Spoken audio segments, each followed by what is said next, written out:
Yeah. LARAMS beat the Cincinnati Bengals in a nail biter. Right here at the end, it came down to a defensive stop from the LARAMS. And they were successful in doing their job. We're going to talk about that and more. Yeah, man, it's lit. It's a live call-in show. I'm going to get your reactions. I see already some people saying it was some bad calls that they didn't like and things like that. So let me run this intro. We're going to let this room populate. I'm going to drop the link so you guys can join the panel, and I'm going to open the phone lines. 5 minutes, we're going to start the show. So if you got them, roll them up, pour you a drink. We're going to have a good time. And, yeah, let's get it done. It's your man, marqnash, breaking beats. Super Bowl reaction. Let's talk about it. This is my passion. This is what I love to do. But some days, sometimes, I'm just like you, man. I hate this job. Damn, I hate this job. Damn, I hate this job. Damn, I hate my job. Damn, I hate this job. I'm just like you. Damn, I hate this job. Damn, man, I hate this job. Man, I hate my job. From a good dream, I awake. Sun rays on my face. Planning out my day, hoping this ain't the one that I catch a case. I feel so good, I feel so straight. My manager keep calling me, saying, hurry up, you late. Hurry up, you lay off. Y'all, man, I hate this job. Man, I hate this job. Been trying to play it cool, but it's hard to play it off. I've been hanging on to this bullshit, cause my car still ain't paid off. I know I'm on my way up. My boy just got laid off, so y'all, man, I hate this job. Man, I hate this job. These hoes here so ratchet. These niggas here so sneaky. Y'all don't even really pay enough for y'all to only pay bi-weekly. I'm trying to double up my cash. Take this job, shove it up your area. Yo, man, I hate this job. Sometimes I wanna say, walk in and slap my boss. This shit is getting hard. Damn, I hate this job. Gotta make it out of this struggle, bruh. And I don't really mean to take it out on you. You just a customer, but damn, I hate this job. Damn, I hate my job. Damn, I hate this job. Damn, I hate my job. Damn, I hate this job. Damn, I hate this job. Damn, I hate my job. Damn, I hate this job. We're the reason why your stockholders always stay afloat. Yet I'm asking, are they hiring? Like everywhere I go, schedule will say 9, but I think it's fine if I clock in at 9:04. I work 40 hours a week plus overtime just to be bro. So y'all, man, I hate this job. Hate that I applied. So much has transpired since the day that I was high. Told me I could advance, but you were telling me lies. Gotta give your notice before I quit, but you don't say shit right before I'm fired. Damn, man, I hate this job. Sometimes I wanna say, walk in and slap my boss. This shit is getting hard. Damn, I hate this job. Gotta make it out of this struggle, bruh. And I don't really mean to take it out on you. You just a customer, but damn, I hate this job. Damn, I hate my job. Damn, I hate this job. Damn, I hate my job. Damn, I hate this job. Damn, I hate this job. Damn, I hate my job. Damn, I hate this job. You and your procedures. You and your protocol. You and your policies. None of that shit don't apply to me. You and your quotas. You and your standards.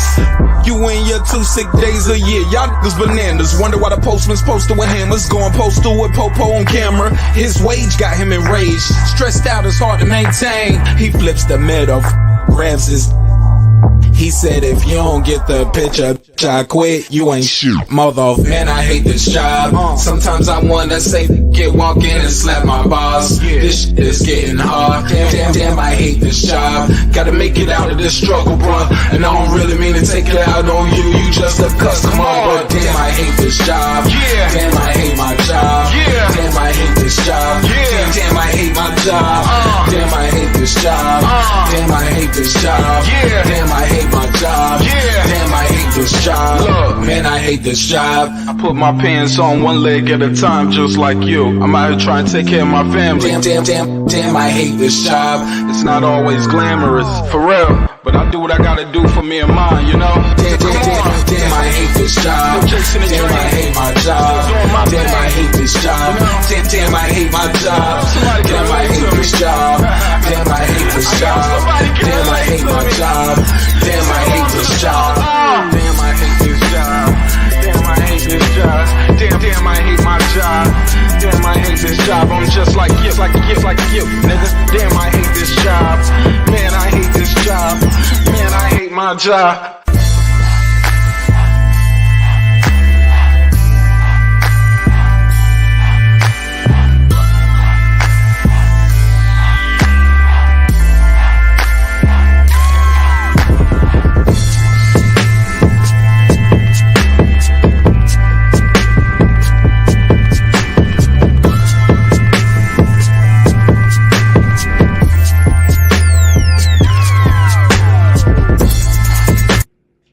The views and opinions expressed in this program are those of the speakers, commentators, experts, and or the hosts.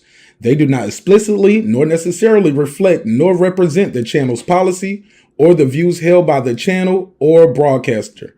The broadcaster or its channel cannot be held accountable for all or any views expressed during the program.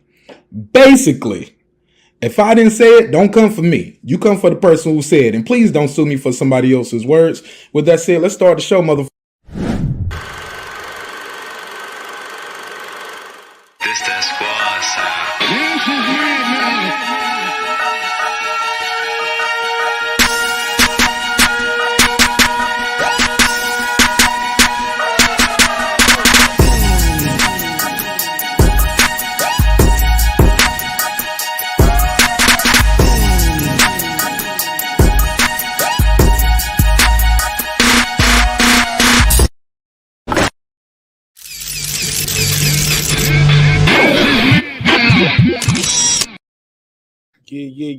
Yeah. What up, though? What's popping? What's happening? What's going on? You back in the lab with your man, Marq Nash. He is I am he. Another great episode of Breaking Beats. How y'all feel? What's the deal? Welcome home to everybody in the neighborhood. We got to get right into it, family. We got to talk about it. You know me, I'm going to always start off with the love. Congratulations to the LARAMS. They did what they had to do, and they pulled off this victory. Congratulations. We got to talk about this halftime performance. You already know what we're going to do. We're going to chop it up. Did y'all notice Eminem took that knee? He kneeled. He pulled the Kaepernick kneel on this thing. Did y'all notice that, or did y'all skip by that? 23-20 was the final score. What happened with the Bengals, man? They only allowed 1 sack in the first half, 5 in the third quarter. They might have broke a record, if I'm not mistaken, for the most sacks in a football game. In a Super Bowl. So we're gonna talk about that. Y'all know we got to talk about Matthew Stafford, and a lot of people in these games came from other teams. People might have thrown him away, thought it was over for him, and they were able to pull it off today. 23-20. It came down to a final defensive stop. Let me make sure I got these phone lines open. Y'all know we got to chop it up about this one, family. Shout out to everybody in the neighborhood. Welcome home. Sorry I wasn't able to do a live with you guys. I just kicked it with my wife and my daughter. We just relaxed, and I just watched the game with my wife and my daughter, and I figure I would just chop it up with y'all afterwards. I hope you guys aren't upset by that, and I hope you didn't miss me too much. If so, put a case on me. Let me make sure I got these phone lines open. You guys aren't upset. Sorry about that. Sorry about that. Let me make sure I got these phone lines open. The number is 470-705-9507. In fact, I don't even have the phone line open. So let me cue that up. Boom, boom, boom. Pow, pow. All right, so the phone lines are open. 470-705-9507. 470-705-9507. What happened? These guys, it was some bad calls in there too. It was some calls that got missed, but it seemed like right there at the end, like they was letting them play pretty much the whole game. But right there at the end, it got a little chippy with some of those calls. Some people told me, Marq Nash, they felt like it was set up for them to lose. And I was like, man, come on, man, they won. But then they was like, nah, man, they let them get away with a clear face mask at the opening drive. Like everybody was shocked when they saw that happen. I ain't gonna lie, in real time, I didn't see it. But afterwards, I did notice that he did put a face mask. Shout out to my guy, the Fight Doctor. What up, Fight Doctor? What up, my G? What up? Shout out to the Fight Doctor. Hope everything's good with you. Shout out to Linda. How you doing, Linda? What up, though? What up? Shout out to you. I got too many windows open right here. Let me close this one. Need that one for this. Let me close this one. Bam. Yeah, man, we got to talk about it. Do y'all think I don't think it was a robbery. I hear people already saying robbery. They're screaming bloody murder already. That's crazy. Shout out to Rob G Films. He said the last 2 minutes seemed scripted. Shout out to the St. Louis. He called them the St. Louis Rams. Oh Lord. Yeah, he said St. Louis Rams. I think it was Los Angeles Rams though. I think they did Los Angeles Rams. But it's all good. It's all good. Shout out to my guy D-Ray. D-Ray, what up though? Phone lines are open, man. Y'all call in, man. Let me know what y'all think of the Super Bowl. What was your reaction to it? Did you enjoy the halftime show? Oh my God. What did y'all think of the halftime show? Some people saying it seemed fast. It seemed a little short. A little short. I wish we would have heard more of who is this right here? Oh, shout out to Evan McPherson. Did y'all see Evan McPherson? Evan McPherson from Cincinnati. He stayed on the field during the Super Bowl performance. He wanted to see this. Let me put him on the screen. Shout out to he was a rookie kicker. He's like, man, I'm enjoying this. Look at him. He's just right here with the rest of the fans. He's like, yo, I gotta see this. Let me put him on the screen so y'all will see what I mean. Homie was like, man, I ain't going in the back. I'm a kicker. I'm a rookie kicker. I probably ain't gonna get too much playing time. I want to see Dr. Dre, Eminem, Snoop Dogg, Mary J. Blige, 50 Cent, and Kendrick Lamar. Hell of a performance. My man stayed on the field to watch the Super Bowl halftime show. Shout out to him. Hell of a game. Let me see what they're saying in the chat. She said, shout out to my sister Nick Rich. She said, MJB killed it.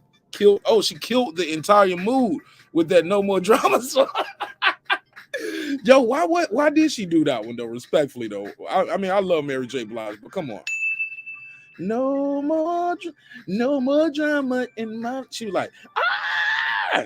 She just screamed at one point. Did you hear that, Nick? She was like, ah! I love Mary J. Blige. Mary looks beautiful though, man. She still looks great, and she sounded good for the most part. I like what she did, but it was a couple times though she did just go. Ah! I knew she was gonna do that. Let's get it crunk up on it. Okay, I get that. But that other joint she was doing, like, why did she do No More Drama? I knew Eminem was gonna do Lose Yourself. He got to do Lose Yourself, right? He won an Oscar for that. So, yeah, man, hell of a performance. Let me see what they're saying in the chat. Let me see what they're saying. The phone lines are open and the link is out there. If anybody want to pull up and tell me did I drop the link yet? Did I drop the link? Let me scroll down. Okay, yeah, the link is out there. If anybody want to pull up, tell me what they thought of the Super Bowl halftime show, or if they want to call in, the phone number is out there, 470-705-9507. Again, that number is 470-705-9507. Looked like she fainted at the end. Don't tell me that. Let me go back and watch that part. Let me pull that up. Don't tell me Mary fainted at the end, yo. I missed that. Don't tell me that. Dr. Dre got on that keyboard got on that piano like he was about to play the whole song. He did about 2 stanzas, got right back up. I ain't mad at him. He said, man, I ain't Alicia Keys, man. I ain't about to do that halftime. Let me pull this up, yo. Kendrick Lamar had a hell of a performance, man. I ain't gonna lie. I think his might have been the best. I don't know why 50 Cent pulled up with that tank top on like his back in the days, because it didn't work. 50 looked like he ate all the power. Respectfully. Let me pull this up. Look, I told my boy Reg yesterday. I said, what was it, Reg? Or I was talking to my wife or one of the other homies. I know I was talking to somebody. I said, yo, if they don't do this right, they're gonna set us back 100 years. Oh, the link is out there, right side. Scroll up. Matter of fact, I got it right here. I copy and paste it. Damn. Yeah, the link is out here. There you go. Shout out to Nick Rich though. Shout out to Lisa Bell. Shout out to Right Side. Shout out to Rob G. Philip, what up, though? Let me give everybody a drop. What up?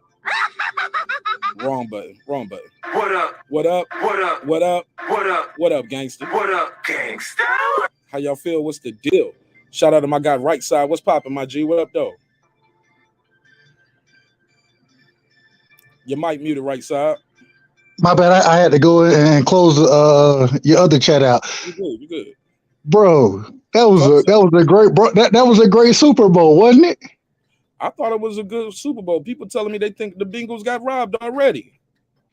Man, how the Bengals got robbed when on the first play coming out the second half, it was a clear face mask that the refs missed. How the Bengals got robbed? That's what I'm saying. Clear face mask. A clear face mask, and even I can understand the refs did kind of tighten it up because I give the refs credit because they was letting shit go in the middle of the field. You feel me? But when you get down into the goal line situation, especially in the fourth quarter with 2 minutes to go, and you got to call it pretty tight. You got to make sure hey, you can't get no advantages. And I think they did a good job of it. Nick Rich be a clown. This is my girl, yo. I love Nick, yo. She's raw, unapologetic, true, authentic sister. I love when she talk. I love when she talking. So yeah, man, that's what I'm saying. How you get robbed and they let y'all get a face mask for a touchdown right away? Off the muscle. And you know, it was a couple times. I thought I saw some other stuff, and I don't like that. Whatever, you know what I mean. But I got to give Cincinnati defense credit. I got to give them a lot of outside of How the you know that long? How you give them credit? They blew it right there with that long ass drive. They gave the dudes but like 12, 13 plays. but you got to look at the whole game. I look at the whole game, and when you shut the Rams running game down like they did, that's why the game was close because they shut it down.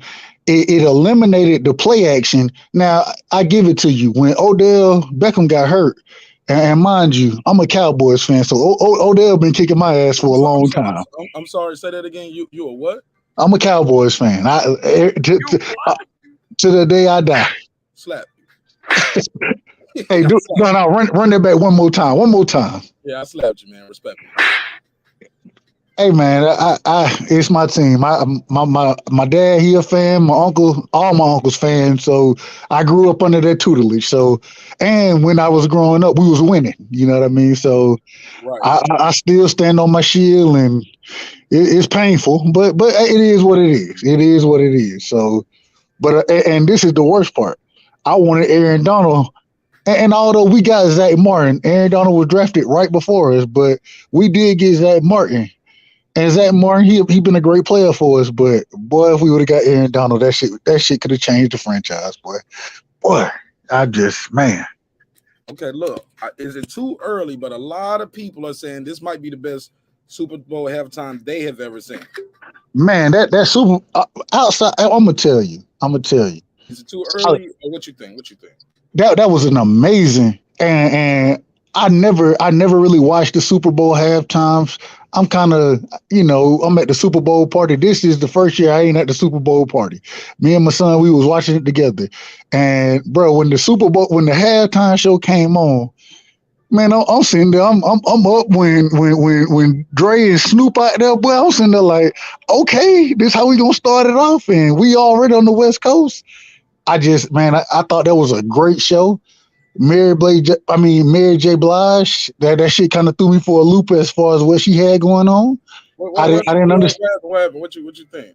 I just didn't understand how she fit, how she was fitting in with everybody else who was there.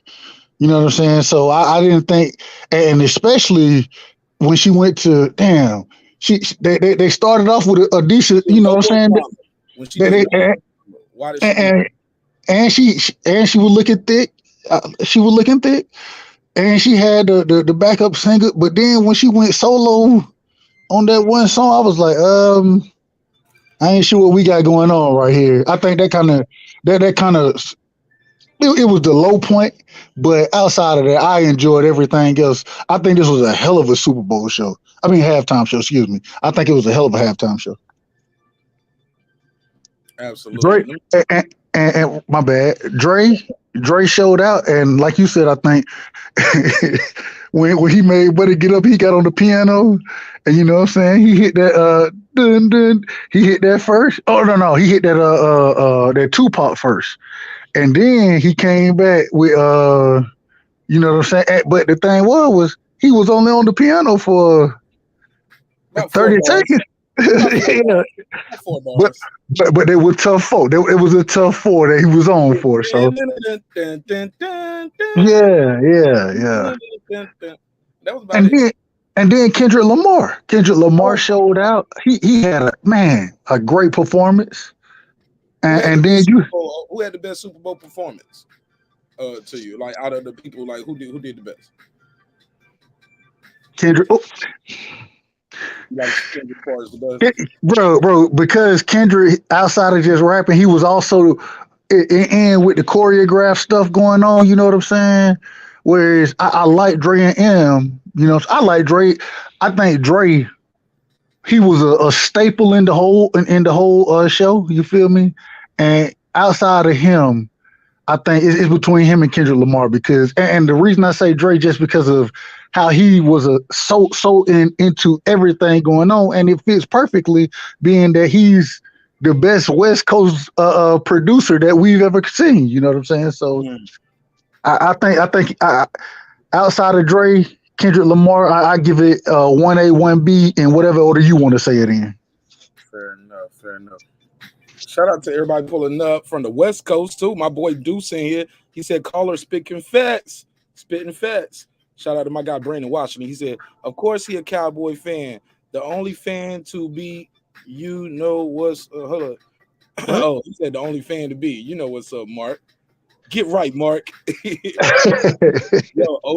said OBJ was doing his thing until Man, that shit hurt me, bro. Like it looked like he stepped down wrong or something, right? Man, those non-contact injuries, bro, those are the worst. You know what I'm saying? When you ain't nobody hit you, you just made a wrong step, and you could tell when he made that step, he was going to catch the ball. Probably would have made the catch if, you know what I'm saying, that step wouldn't have happened. And man, they just, I like OJ. I like OBJ. You know what I'm saying? But damn, bro, like that shit hurt me when he got hurt, and I think that really was a detriment to the Rams offense because hell, after that you had Cooper Kupp and you name them because Jefferson, this dude didn't show up worth a damn today. Is it Jefferson? Yeah, from Florida. Yeah, this dude didn't show up worth a damn today. And even on the interception where Matt Stafford told him to go deep, where Bates, when he picked it off, you didn't even attempt to go for the ball, bro. Like, I just and Jefferson has had he's done that the entire season, so I understand it, but I'm happy for Matt Stafford, Sony Michel, Leonard Floyd. They all Georgia boys, and I want to see my Georgia boys get one. So yeah. Let me see this. Let me see what they're saying in the chat. Let me see. Rob G said most Cowboy fans are grandfathered in and born into it. They have no choice. Facts. Yeah. Philip said, I thought it was the best halftime to me too. For sure. Lisa Bell said, what up, Brandon Washington? Reggie said, that was the dopest Super Bowl halftime to date. Michael Jackson was extra dope, but not like this. Oh man, leave Mike out of it. Damn, you want to compare it to Mike? I don't know, Rich. You might have. I don't know. She said, "Thou shalt not clown." Thank you. I appreciate that, Nick Rich. Yo, I appreciate that. What she said? She said, "Hey, thou shalt not clown Cowboy fans." But they clowns though. Calm down now. Calm down. You clown. I mean, I'm a clown. I'm a clown. The fans. Yeah, if you're a Cowboy fan, respectfully. I'm going to say that to your face, but I'll wait till you go. Hey, I would rather for you to say it to my face than behind my back. So I ain't mad at you. We still cool. We got some West Coast hate in here. Reggie said, with a clear head, he said, salute to Jay-Z on a great job with the halftime show. Brandon said, what's up to the Queen, Lisa Bell? But here go Deuce. He said, this nigga Reggie crazy. Why is he crazy? Oh, here we go. Why is he crazy, dudes? Roc Nation put this together. Look, when they had Shakira, they interviewed Jay and Roc Nation about it. They said, look, we try not to take away from the city and always take away. We try to give something back. So when we did it in Miami, we put J-Lo and Shakira on it because they have a large Latin base, and we wanted to connect with them. Here Right. in LA, who would we have other than who would we have other than Dr. Dre? Like, I Right. think perfect. So yeah, okay. Reggie Go said, ahead. I'm going through the chat a little bit. I'm gonna get caught up with the chat, and I'm gonna go right back to the panel. Reggie said, Kendrick was the best. Kendrick is never one of the dopest live performers to the day. Is one of the dopest live performers today. Reggie, pull up, man, pull up. I'd love to hear from you. Or anybody, especially somebody from the West Coast. Dudes, pull up. Philip said, Kendrick performance was the best one for me too. These young rappers can take hip hop to another level if they wanted to. Absolutely. He said, Lisa Bell, he said, I can't rock with Prince live performances. What? Reggie, you my man, 50 grand. You know, I would never do this in real life, but for entertainment purposes, Reggie, I need you to hold this. One more. Disrespect them. Prince, the purple god, the purple legend. You wrong for that, Reggie. What you mean you can't get with Prince? Prince can get on the drums, the guitar, the bass, play the xylophones. Prince is amazing. Jashawn Brown, he said, what up? Shout out to the mob. Lisa Bell said, Reggie, okay, yeah. Is she rolling her eyes? Oh, she crying. She crying, Reggie. He said the ball was thrown behind Beckham. That's how he twisted his joint. Okay. He said, man, Beckham was doing his thing. I don't like Beckham, but he was going off. He was early. Yeah, Jefferson played soft. He couldn't stop he could have stopped that interception. Hiller, OBJ, man, he gonna heal up nice with that ring on him. What about that, man? They got rid of him from the Browns. They got rid of him. And look at him over there. He don't got his ring. So it was y'all, not him. G said, Kozo, you got to get over your Jay-Z and East Coast hate. That's right, Reggie. Tell your cousin to get over that hate. He said, give me 10 minutes. I'm on the grill. All right, for sure. What you grilling up, homie? Damn, y'all, what time is it over there? Okay, so what's this? It's 3 hours back. So what's that, like 8 o'clock? Damn, you still on the grill? He said, I barbecue today too, Reggie. Okay, shit, everybody barbecue, man. In Atlanta, all the chicken wings were gone. All the malt liquor and watermelon was gone. Hold on, bro. Hold on, Mark. Go ahead. Niggas was stealing chicken wings, bro. $800 worth of chicken wings was stolen, bro. From where? In Atlanta? Yeah. Oh, hell no. They robbed the truck or something? No, they robbed it. I don't know what store it was. I seen it on my little feed, but they said $800 worth of chicken wing was stolen from a chicken wing spot, bro. Hold on, real quick. Reggie said Prince live performances is like Lil Nas X. Hell no, I can't get down with you, nigga. You wildin'. Lisa Bell, salute, sister. That's from Deuce Times. And Rob, he said the barbecue grill nation. That's what's up. They said, bro, stop it. I had to hit the trucks getting them pallets. Yeah. Oh look, hey Rob, hey look, bro, that's a joke from Marq when they did the riots in LA. He said they was picking on black folks, like all the chicken is gone, all the watermelon and malt liquor is gone. Yeah, the wing booster. They was boosting wings in Atlanta. Let me find out. But man, this was look, I get it. Some people gonna feel their team got robbed. That's how it happens, man. But the refs was letting them play.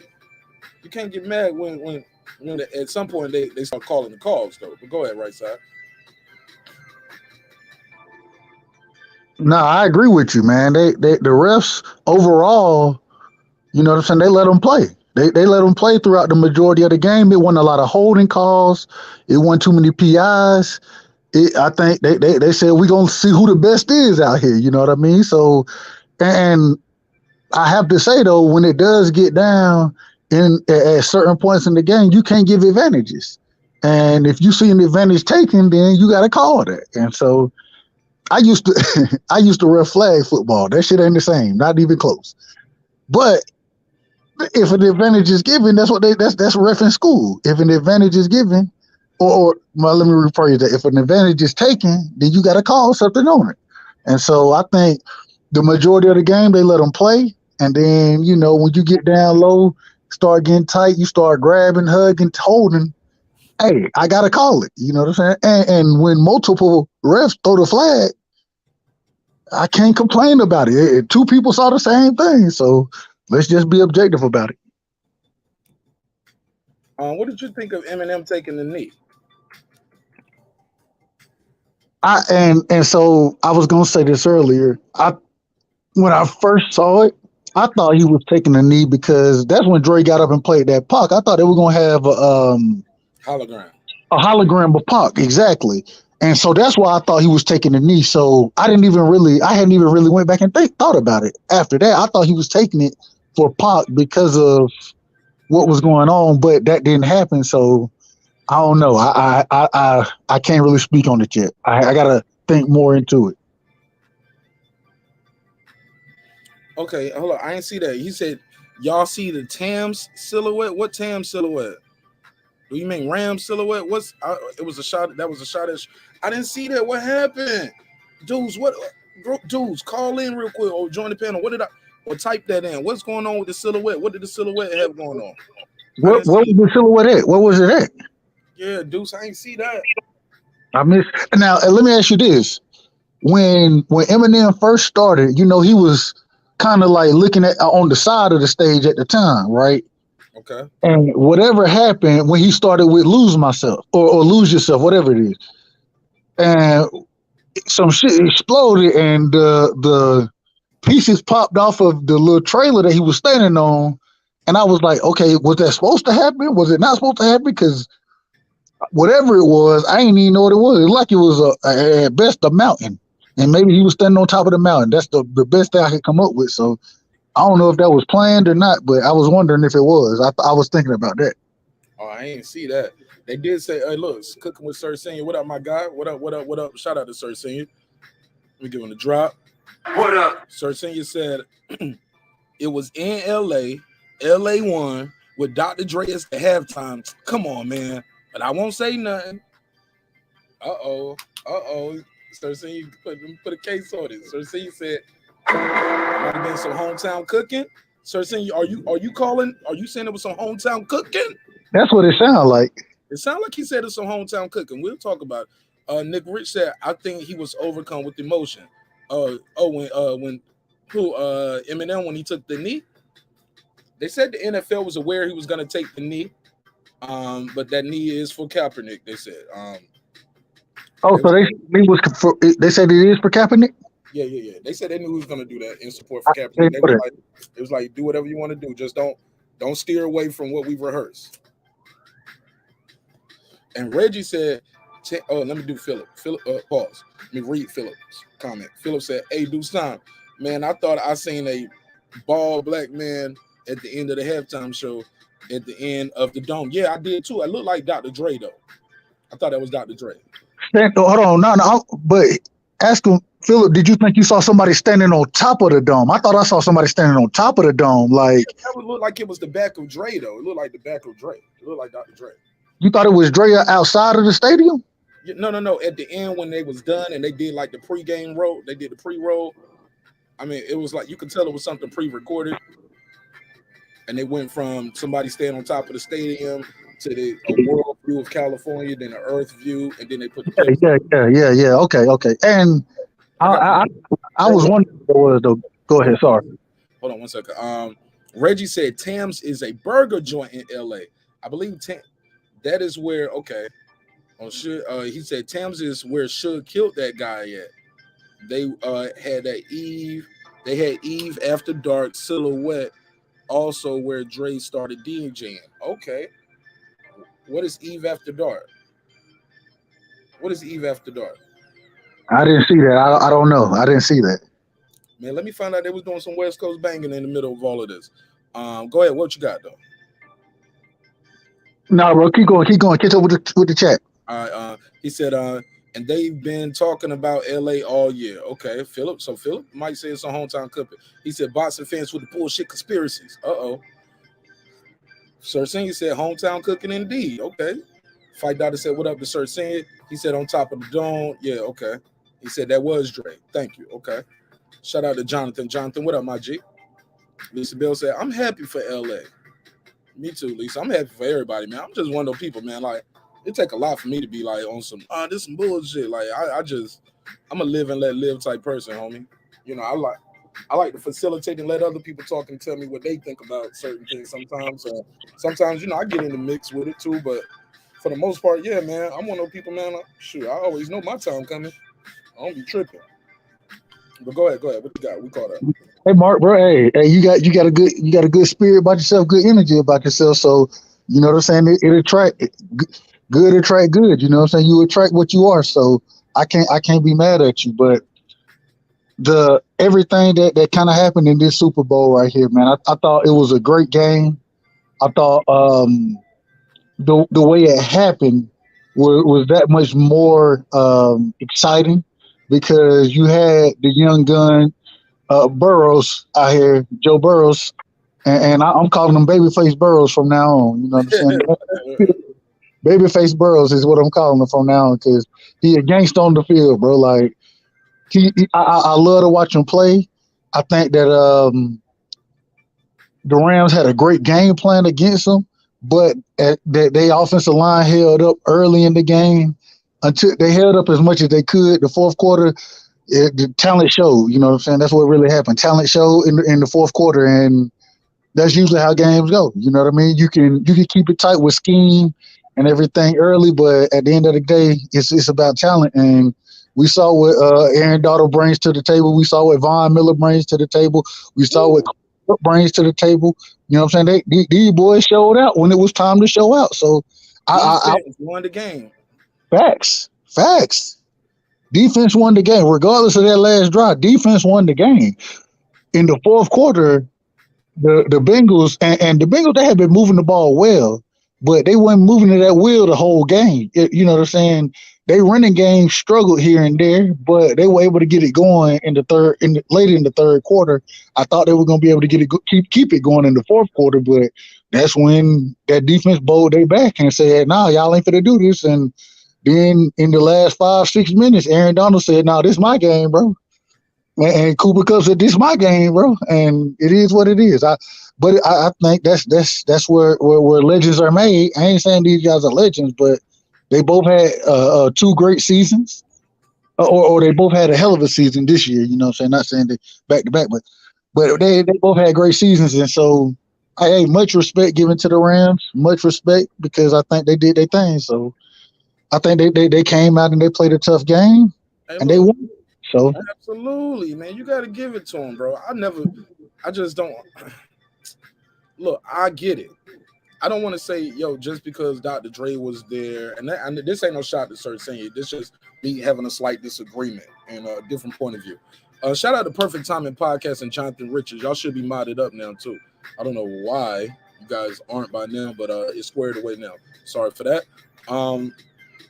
Yeah, man, too long deck for y'all. But look, I get it. Look, just because Dr. Dre performed, that don't mean that it was hometown cooking for Dr. Dre in LA. No. Dr. Dre performed because it was going to be LA. They know the Super Bowl was going to be in LA before this team got there. So it could have been different teams. The Super Bowl still was going to be in LA. Still was going to be Dr. Dre performing. Unless the conspiracy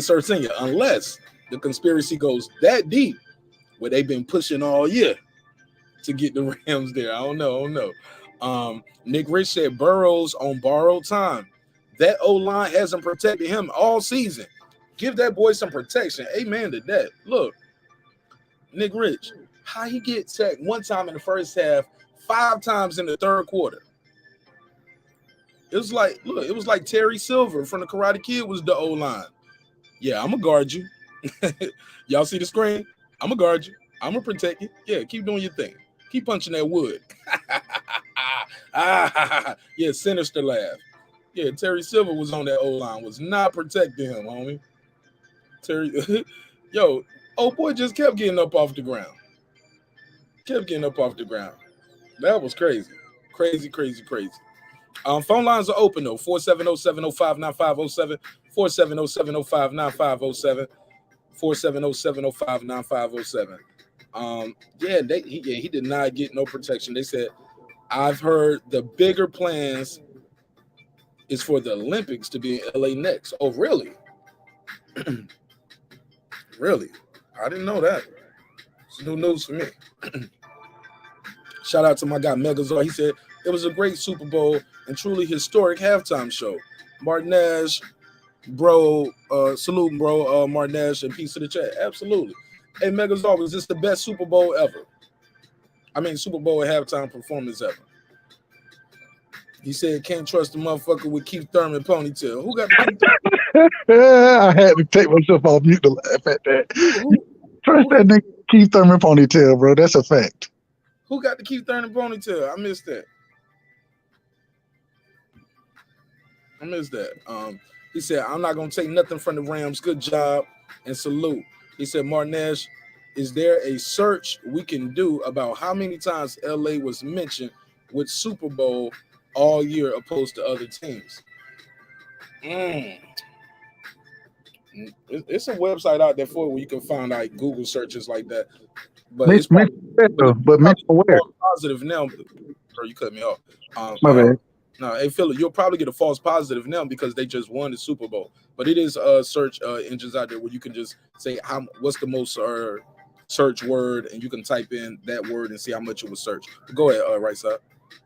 No, I was just asking mention where, like online or in the media, like where mention where. That's all I was asking. Sorry. Oh, fair enough.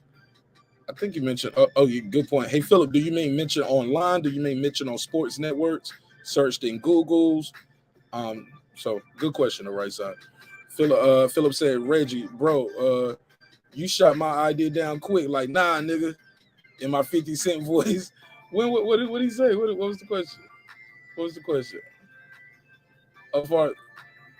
What you talking about, the Super Bowl, the Olympics? Okay. And the link is out there if anybody want to pull up, give us their take on the Super Bowl, give us their take on the performances, the halftime show. Was it a good game, good calls, bad game, bad calls, things like that. We're doing a pop-up. Y'all know this ain't the flagship show, but I definitely would be remiss if I didn't pull up and talk to you guys about the Super Bowl and this halftime show. I told people, like, yo, if they didn't do, damn, he said top 5, maybe top 3. He ain't giving it up. He ain't giving it up.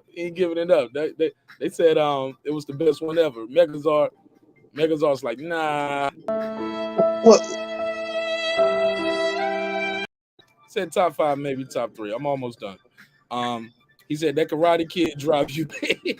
Yeah, that's Terry Silver, man. I love that one. That's how I told people, if American loses to Kell Brook, they're gonna say Bud Crawford and his team was like Terry Silver to Bud Crawford. I mean to Amir Khan.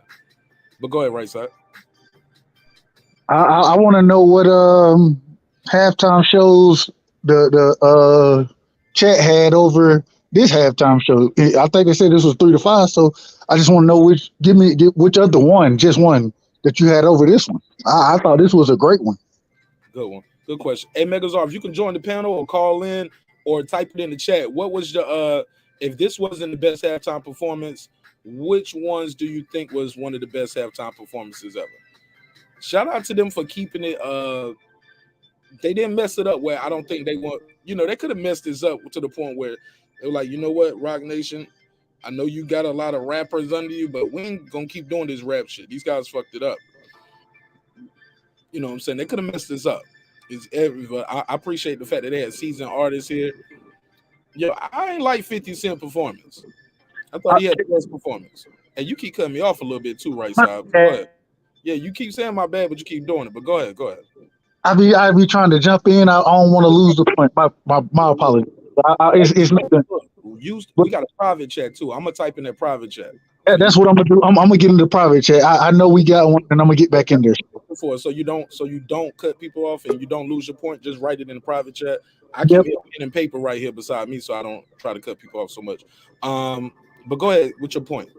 And I was just gonna say, and the other thing I think that was really good about this halftime show was it was, as far as dance and everything goes, it was more PG than anything, and they really focused on the artists versus some of the other aspects of it. And I thought that was kind of, it made it kind of a classic. You know what I'm saying? Something that was, it had a little more old school feel to it, in my opinion.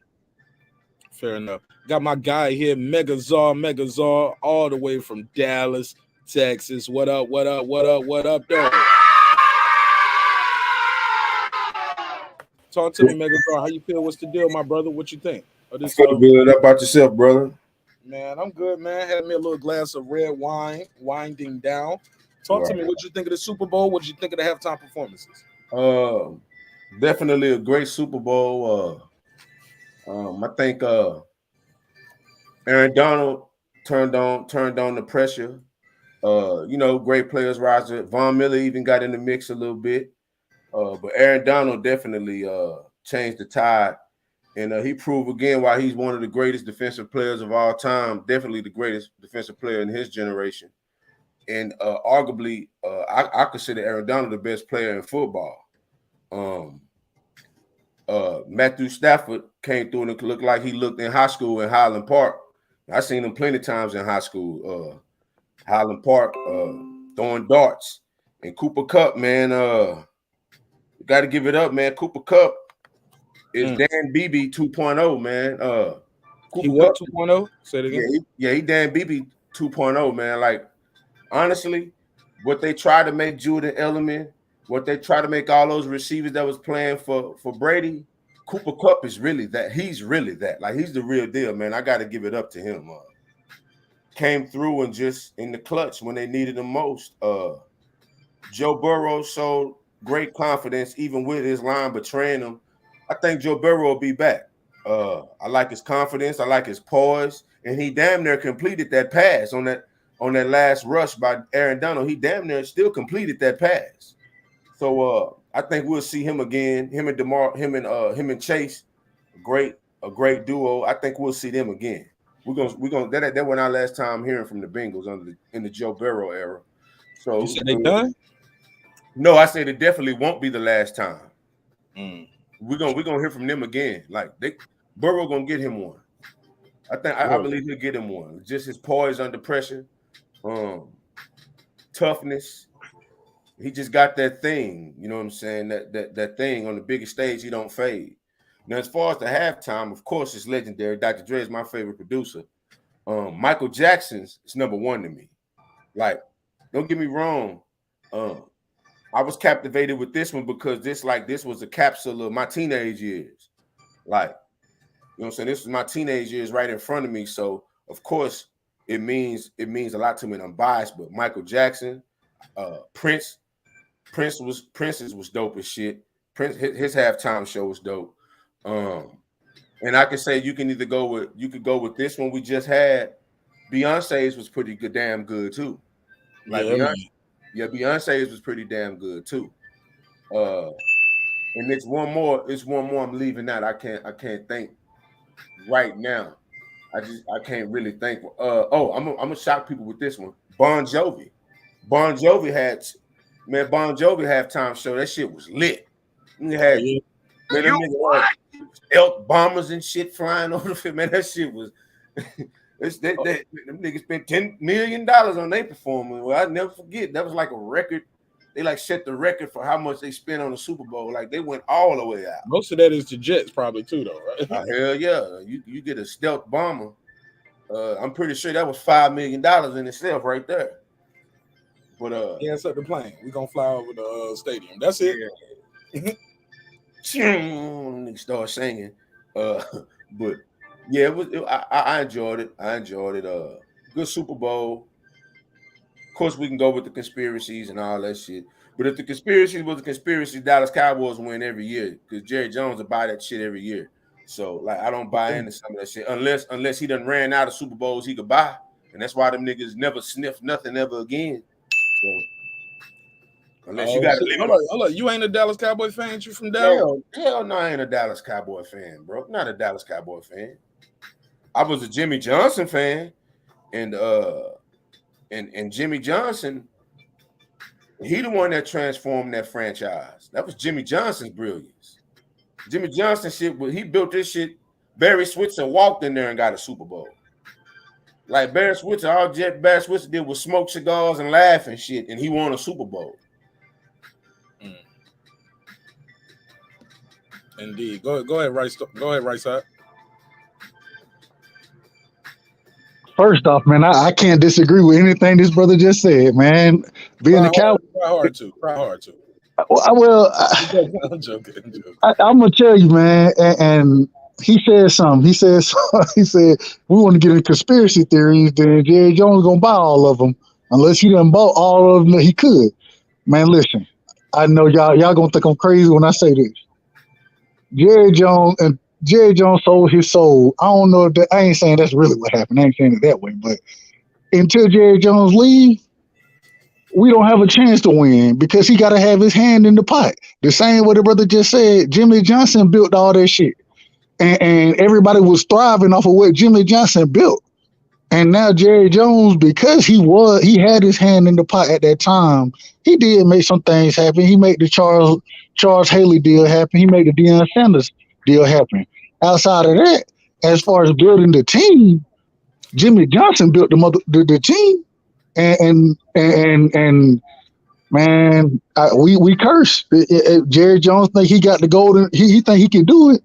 The problem is he was riding on somebody else's coattails, and so it is what it is. But now, the brother he had a great point as well about Aaron Donald. The talent showed up when it needed to show up, and they did their thing when it was time. Matt Stafford, he showed that hell it was more Detroit than it is me. In this situation, you know what I'm saying? I know he had 2 interceptions, but I think both of those interceptions could have been negated if he had better receivers at that point in time. But I think it was a hell of a Super Bowl, and I can't even I can't even disagree with your halftime. How you put your half or where you rank your different individuals at halftime, even the Bon Jovi shit. So, hey man, salute to you. Appreciate you jumping on with us, bro. Talking to you, members. I most definitely appreciate you too, black man. Like I just call it how I see it, man. Aaron Donald, if he retires, he's a first ballot Hall of Famer already, man. This dude got 8 straight NBA, NFL, all pros. Like that's unheard. 8 straight, 3 defensive MVPs. Defensive Player of the Year awards. He clearly did what JJ Watt didn't do. For one, he stayed healthy. And like I said, he's arguably the best player in the NFL. Like you see, that man is nothing but 6 foot, 280. And they have to double and triple team him consistently. As soon as they started single covering him, that's when the game went off the rails for the Bengals. As soon as they put one man on him, he bull rushed them all the way back to the quarterback. Then, like what they're not talking about is, he had the sack, but it was that run on 3rd and 1 when he stopped old boy. I knew then. I said, yeah. And honestly, I felt like him and Cooper Kupp should have had co-MVPs. Like it should have been the first time in the Super Bowl history where it was co-MVP because Cooper Kupp damn sure. I think he deserved it because on that last drive, they co-MVP in the Super Bowl. You say what now? Wow, they never had a co-MVP in the Super Bowl. Yeah, they never had co-MVPs in the Super Bowl. I didn't know that. Yeah, they should do that sometimes because sometimes they deserve to. But I guess if they do that, they'll always try to find a way to give it to the quarterback, and because it's very rare when you see a defensive guy win. I think Von Miller won this. He won that, right? Yeah. Von Miller had the game of a lifetime. When he won that Super Bowl MVP, and he deserved it, bro. Yeah, he had like he was gonna rob him too and give it to the quarterback. Eli was trying to get a game back, but that whole defensive line, for one, a lot of people talk about how they did Cam Newton, but in the AFC Championship. I don't know why people don't bring up what they did to Tom Brady. Brady had a worse completing percentage than Cam Newton had in the Super Bowl. Brady had more interceptions, and Brady had more interceptions, and he had more fumbles. Like they terrorized the man. Tom Brady like he was finna retire after that game when the Broncos was done with him. Fair enough. Go ahead, right side. So first off, talking about that point, man, my boy, I know him personally, man. Demaryius Thomas, baby, he was on that team, man. He still hold a Super Bowl record for receptions in a game. You know what I'm saying? He passed away, so salute to him, man. But no, I agree with you. Von Miller, they was causing havoc, and it go back to the same way with this game. Von Miller, he found his niche in here, but what it really all boiled down to is what Aaron Donald was doing, because when they started overloading sides and leaving Aaron Donald one-on-one, he either won or somebody else was able to win. You know what I mean? Because they had to at least have the center bumping him, especially when he was over there right guard. You know what I mean? So and then later on in the game when they started putting 3-4 motherfuckers on the right side of the center, you know what I'm saying, as far as the defense go, left side for the offense, but Aaron Donald, what he did, he took over, and like you said, the biggest play was stopping him from getting that first down. You know what I mean? That was the biggest play that he made, but I think it really changed when Burrows tried to attempted to scramble, and Aaron Donald got there and pushed him out of bounds, which technically was a sack. And so you seen how the offensive line reacted to that. But I think that was the beginning of turning up for that defensive line for them. You know what I'm saying? And then you got Leonard Floyd. He a hell of a rusher. Von Miller. You got a lot of guys out there who can really make some things happen, and that's what we saw happen tonight. You know what I mean? And so, once again, salute to the Rams, salute to that defense, salute to the offense, because they made critical plays when it was necessary. And it was a great game to watch, though. It was a great game, and I agree. Joe Burrows, and if I'm the Bengals this year, I'm drafting in the first 2 rounds. I'm drafting the offensive line. I'm gonna protect this man. And because the defense we done put together is decent, it ain't the greatest defense, but they can hang. If I can protect Joe Burrows, we can really slug. And so that's what I'm thinking. Go ahead. Sorry. No, you ain't got to apologize. Please don't apologize. I couldn't agree more. That's all I wanted to say. I was just like, bro, like, I agree. Go ahead. You cooking. I mean, it was co-MVPs in 1978. Harvey Martin and Randy White when the Cowboys beat the Broncos. Okay, cool. Okay. I love that. I love when we do the fact check and we do our research. I love it. And then it was one time where the Cowboys defense had won it collectively. It was like 6 or 7 players had won it collectively. Okay, they said Ramsey got exposed a few times today. That one time he got burned though.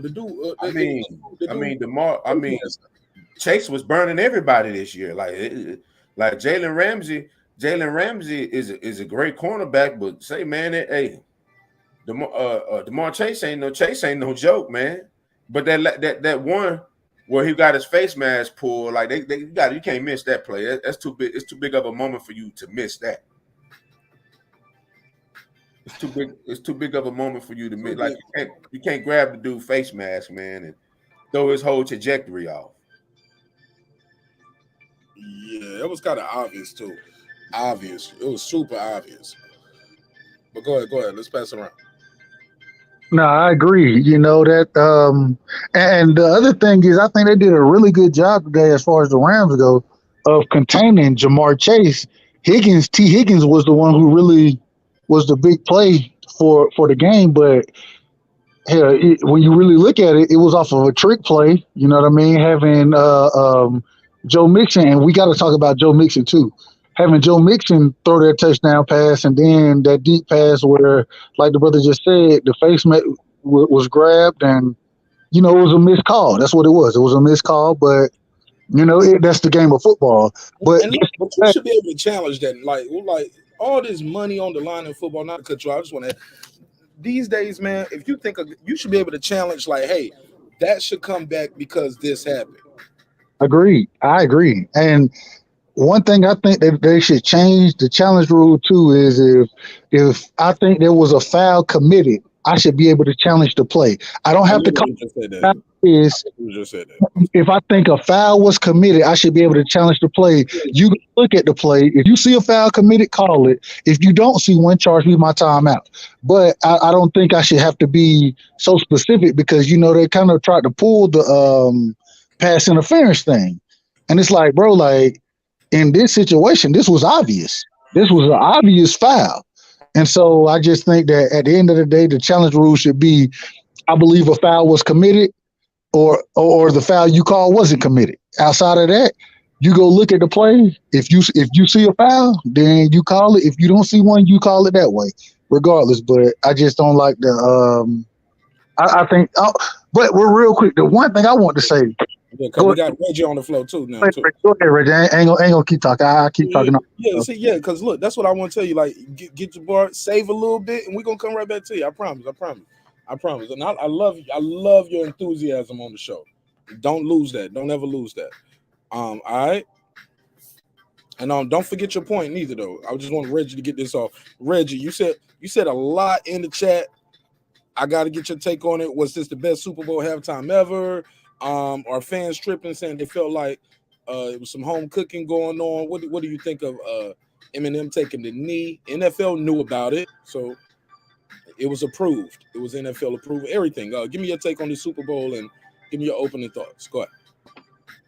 Man, first I want to say salute to the Rams, and you can't forget to salute the Bengals. It ain't just about it ain't just about praising the winners, especially when the person who suffers the defeat was competitive throughout this game.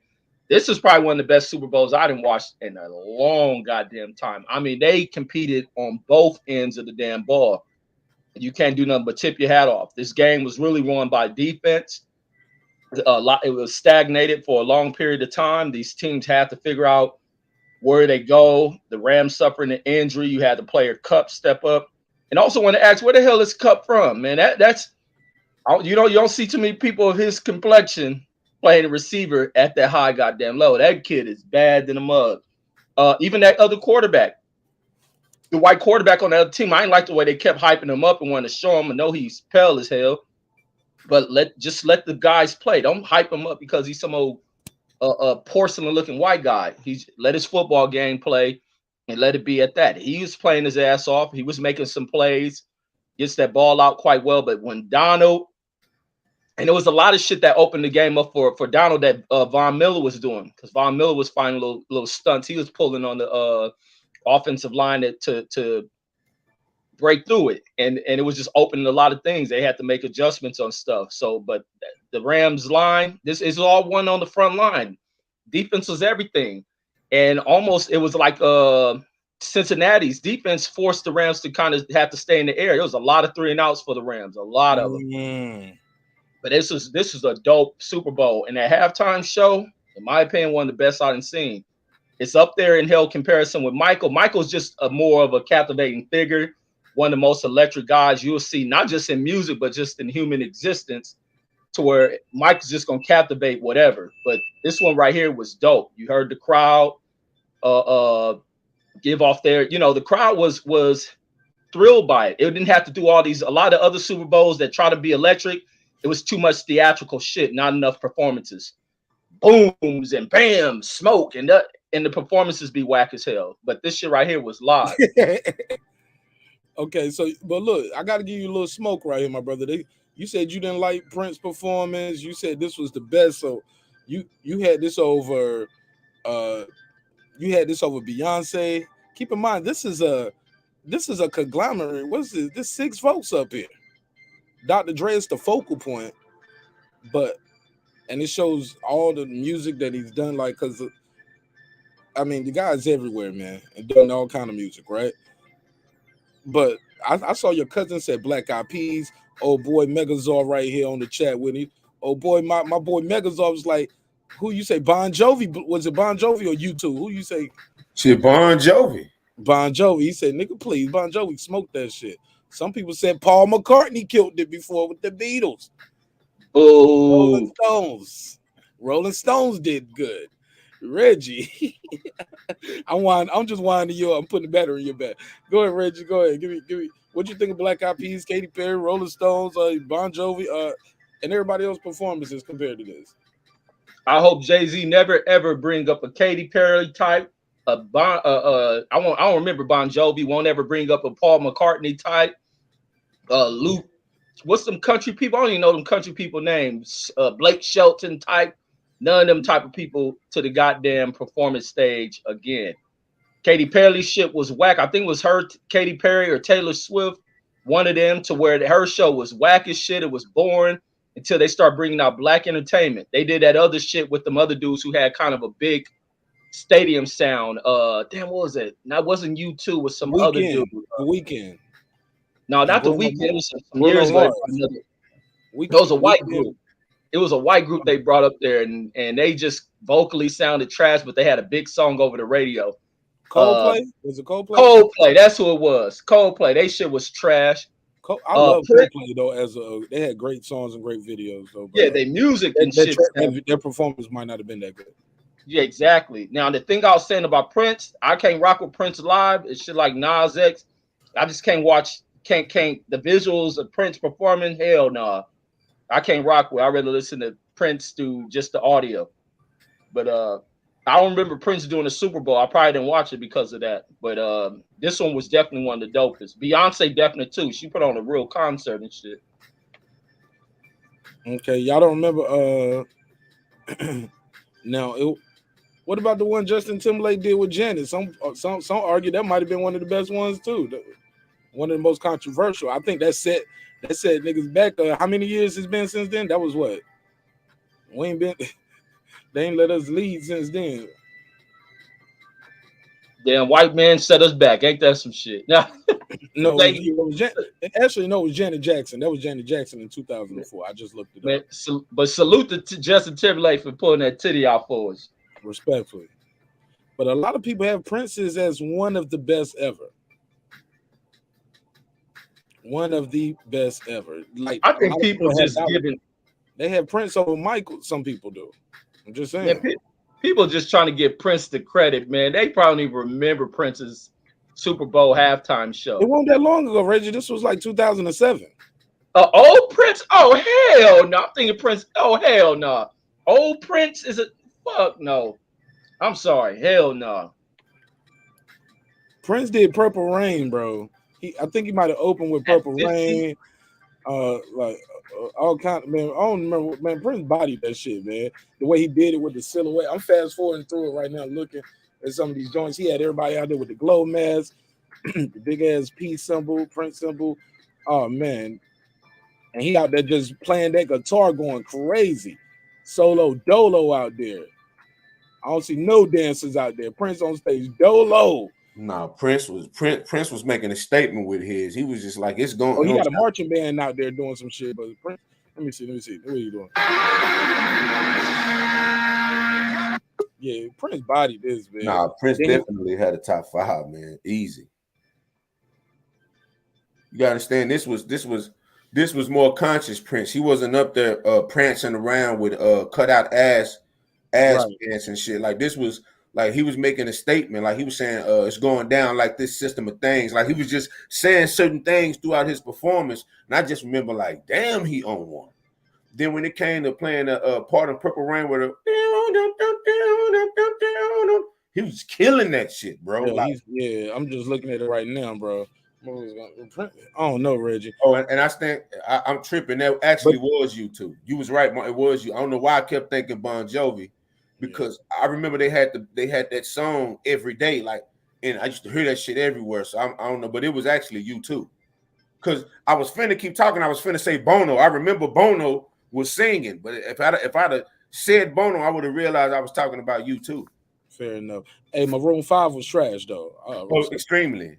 Nobody asked for that. Like nobody asked. And that was 2019. Yeah, Lady Gaga. I wasn't feeling that Lady Gaga shit. Yeah, it was bringing people who just don't mess with football culture. Football culture gonna either be some country shit, unfortunately. It could be probably some heavy metal, and it's definitely gonna be hip hop. That's it. Not none of that teeny bopper shit. Like that shit is unethical. Shouldn't even be allowed in football performances. He said, like, yo, the chat be clowning me all the time, yo. Fuck you, nigga. He said, Marq said, Prince did Purple Rain, bro. Of course he would. Right.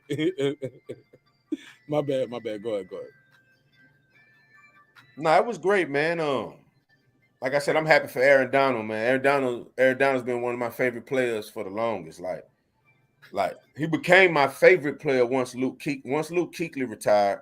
Aaron Donald became my favorite player, bar none.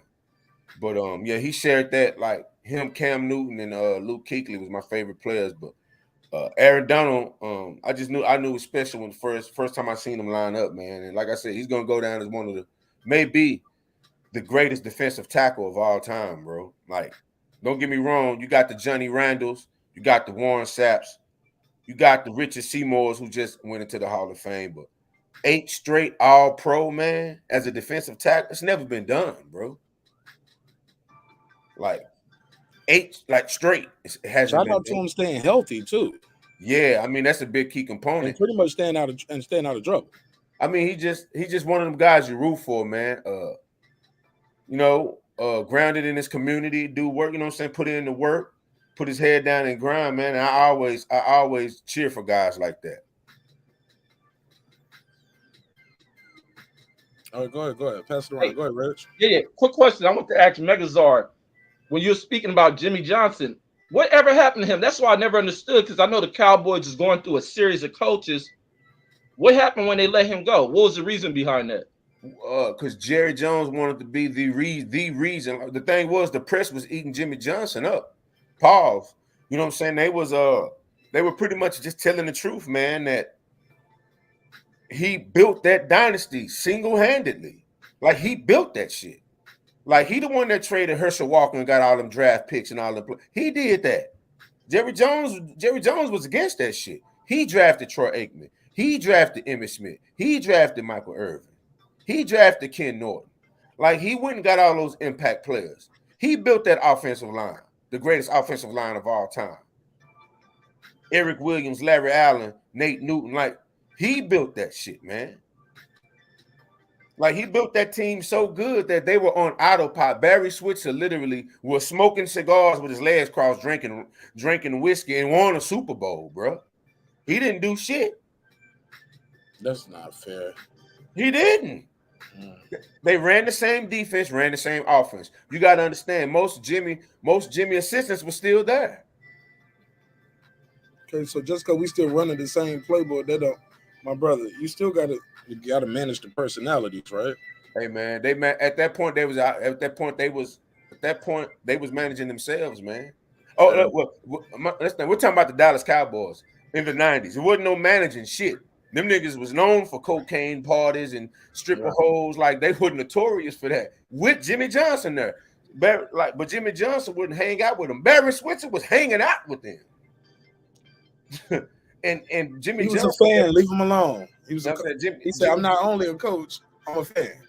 Yeah, Jimmy Johnson went to Miami and started there. He drafted Jason Taylor, a Hall of Famer. Zach Thomas would have been a Hall of Famer had he not got injured. Like Terrell Buckley, he started building that team. If Dan Marino would have got his old ass out the way, they would have did something. Like, Miami would have did something. Jimmy Johnson went down there and built that from nothing.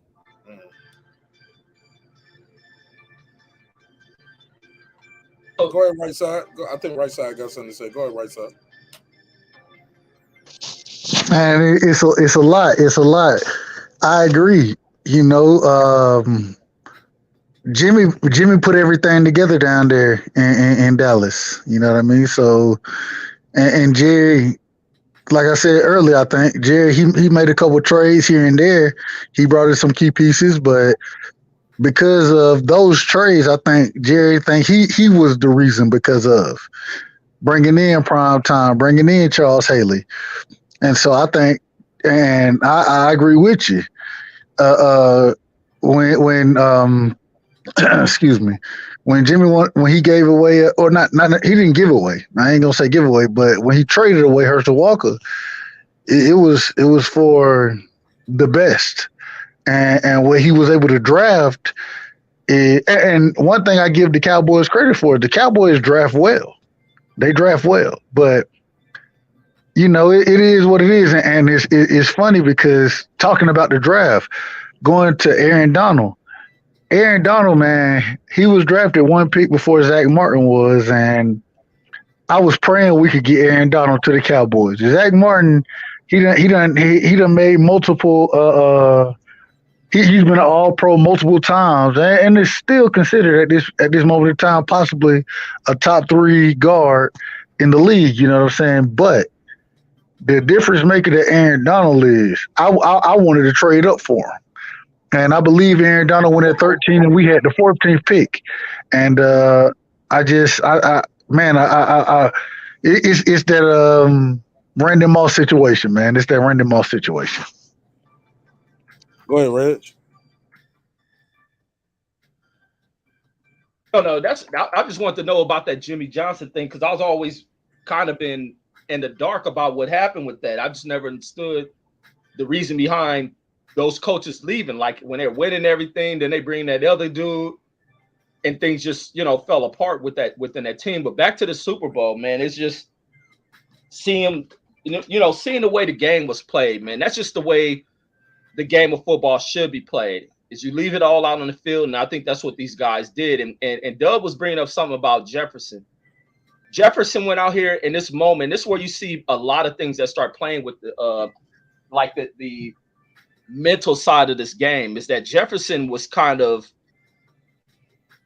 out of it a little bit, man. I just think the moment was getting to Jefferson a little bit. I don't know. You know how they say people under the bright lights? I think Jefferson was having one of those bright light moments to where he was a little shaken by the moment, to where he seemed afraid to step up, man, because even when that pass was thrown in with that first interception, he could have made a play. He sat there and watched that dude pick the ball off. When he could have made a play to bat that ball down, or he could even made a play to try to go up for the ball. There was other times where it was like a pass that was a little bit thrown ahead, but he didn't even make an adjustment, even try to go for the ball. It was almost like he was too afraid to take the spotlight when the spotlight, I mean, the opportunity to spotlight being put on him was right there because they needed someone to step up, and he just didn't. He was out there asleep.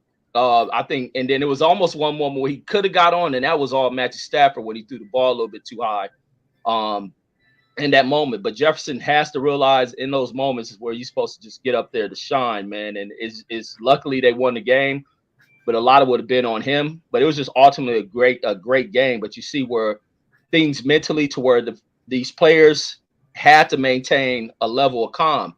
That was the thing, even though they were down going into it, things looked bad for the Rams, but the whole team remained relatively calm. From the coaches, players on both ends, they remained relatively calm, and they just let the game play out. It ain't over till it's over. And what better way to see the game go? But then people complain about the penalties, and once again, boxing fans coming in with bullshit theories of, oh, man, they wait till they get down here, and now they throwing all these flags. Well, if you look at every single one of them penalties because of, once again, anxiety, the mental side of the game. You right here on goal.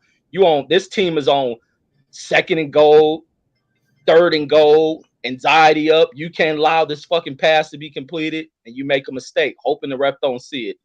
Hopefully you in traffic, the ref ain't got an eye on you. And when they replay, you see the guy with his arms wrapped around him. Then in the second penalty, where it's 2 guys holding the players, and one of them end up being a pass interference because the ball's going there. Those were 2 legitimate calls there. And then you also, nobody complained when there was the one call when Kupp scored the touchdown and the penalty was thrown that nullified that touchdown. Nobody complained about that. But that's, once again, what boxing fans are selective on what they complain about with conspiracy. But go ahead. Go ahead, Deuce. It's my guy, Deuce Times here. Matter of fact, Deuce, before you do that, let me read this so I can get this off the screen. Got this up. Just wanted you guys to see some of the tweets, what some people are saying about the game and the show as a whole. LeBron James, King James, he said, "Oh my God, wow, wow, wow, the greatest halftime show I've ever seen." I'm teasing, but yeah, that's what King James had to say. Salute LeBron James. This one right here says that this halftime show is really for all the people born and raised in LA. I disagree. It was for me too. I enjoyed it. This is the Blackest NFL halftime show. Happy Black History Month. Funny. I respect that. This Super Bowl giving the people what they want. A medley of songs they listened to in middle school. Okay, cool. Everybody born between 85 and 95 saw the Super Bowl halftime show lineup and was like, sweet. Instead of doing a show for old people like Rolling Stones or Paul McCartney or The Who, they did one for us young people. And then 10 seconds later, hold up, listen. He said, and then 10 seconds later, it hit us. You get the joke? We the old people now. Right. Yeah, but go ahead.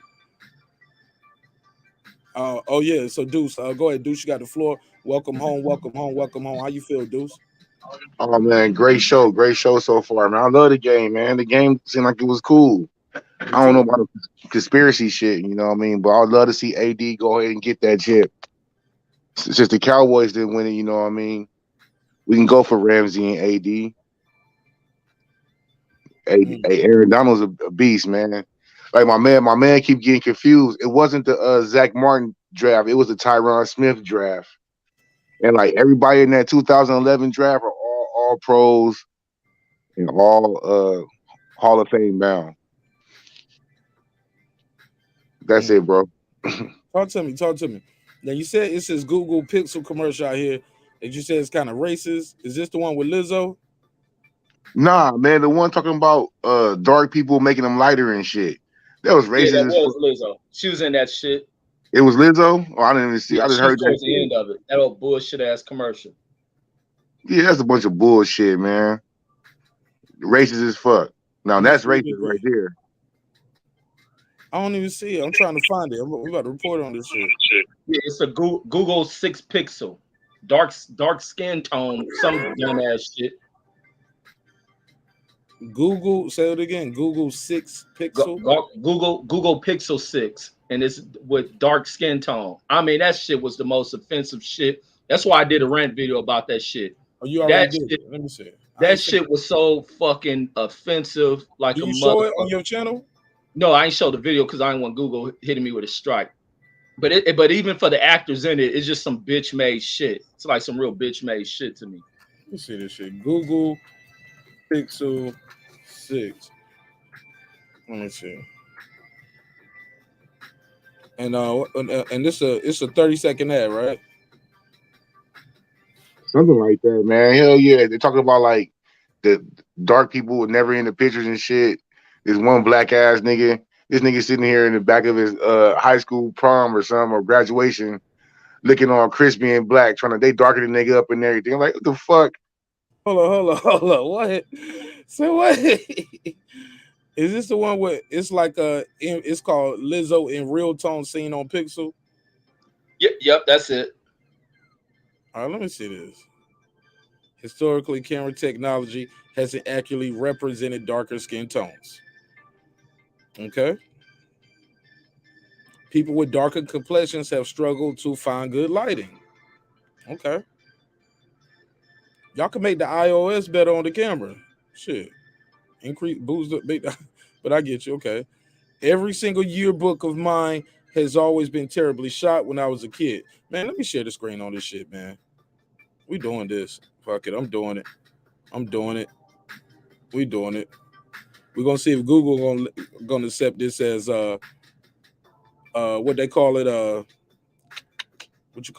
fair use. Fair use, Google. Yeah, we doing analysis. Yeah, I'm breaking it down bar for bar. That's how I'm gonna get away with it, y'all. Well, I should be. It's bar for bar. Commentary. Here we go.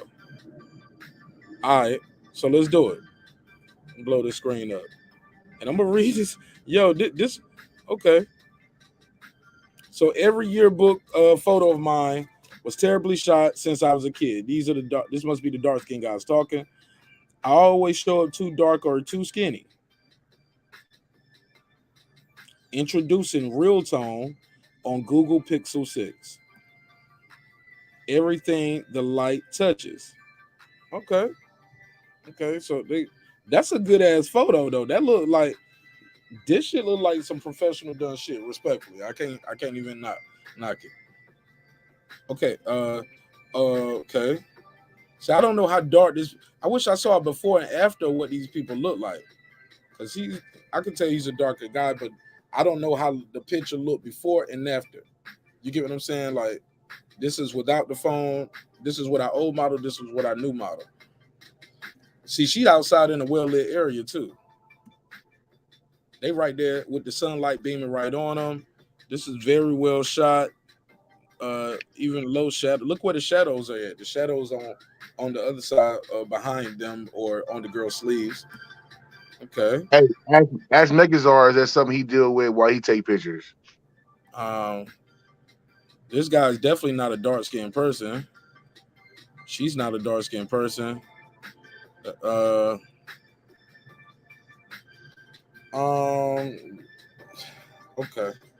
I mean, look, I get where they was going with this. But this don't even. I'm like, what phone is this with? What Google phone was this with? This looked like just an old picture. You get what I'm saying? And then this looked like it's shot with a camera phone or a camera, but this is a bad shot anyway. Man, they trying to tell black people this the phone you should get or something like. Yeah, the other ones discriminate against you. Yeah, all old phones are racist. That's crazy, dude.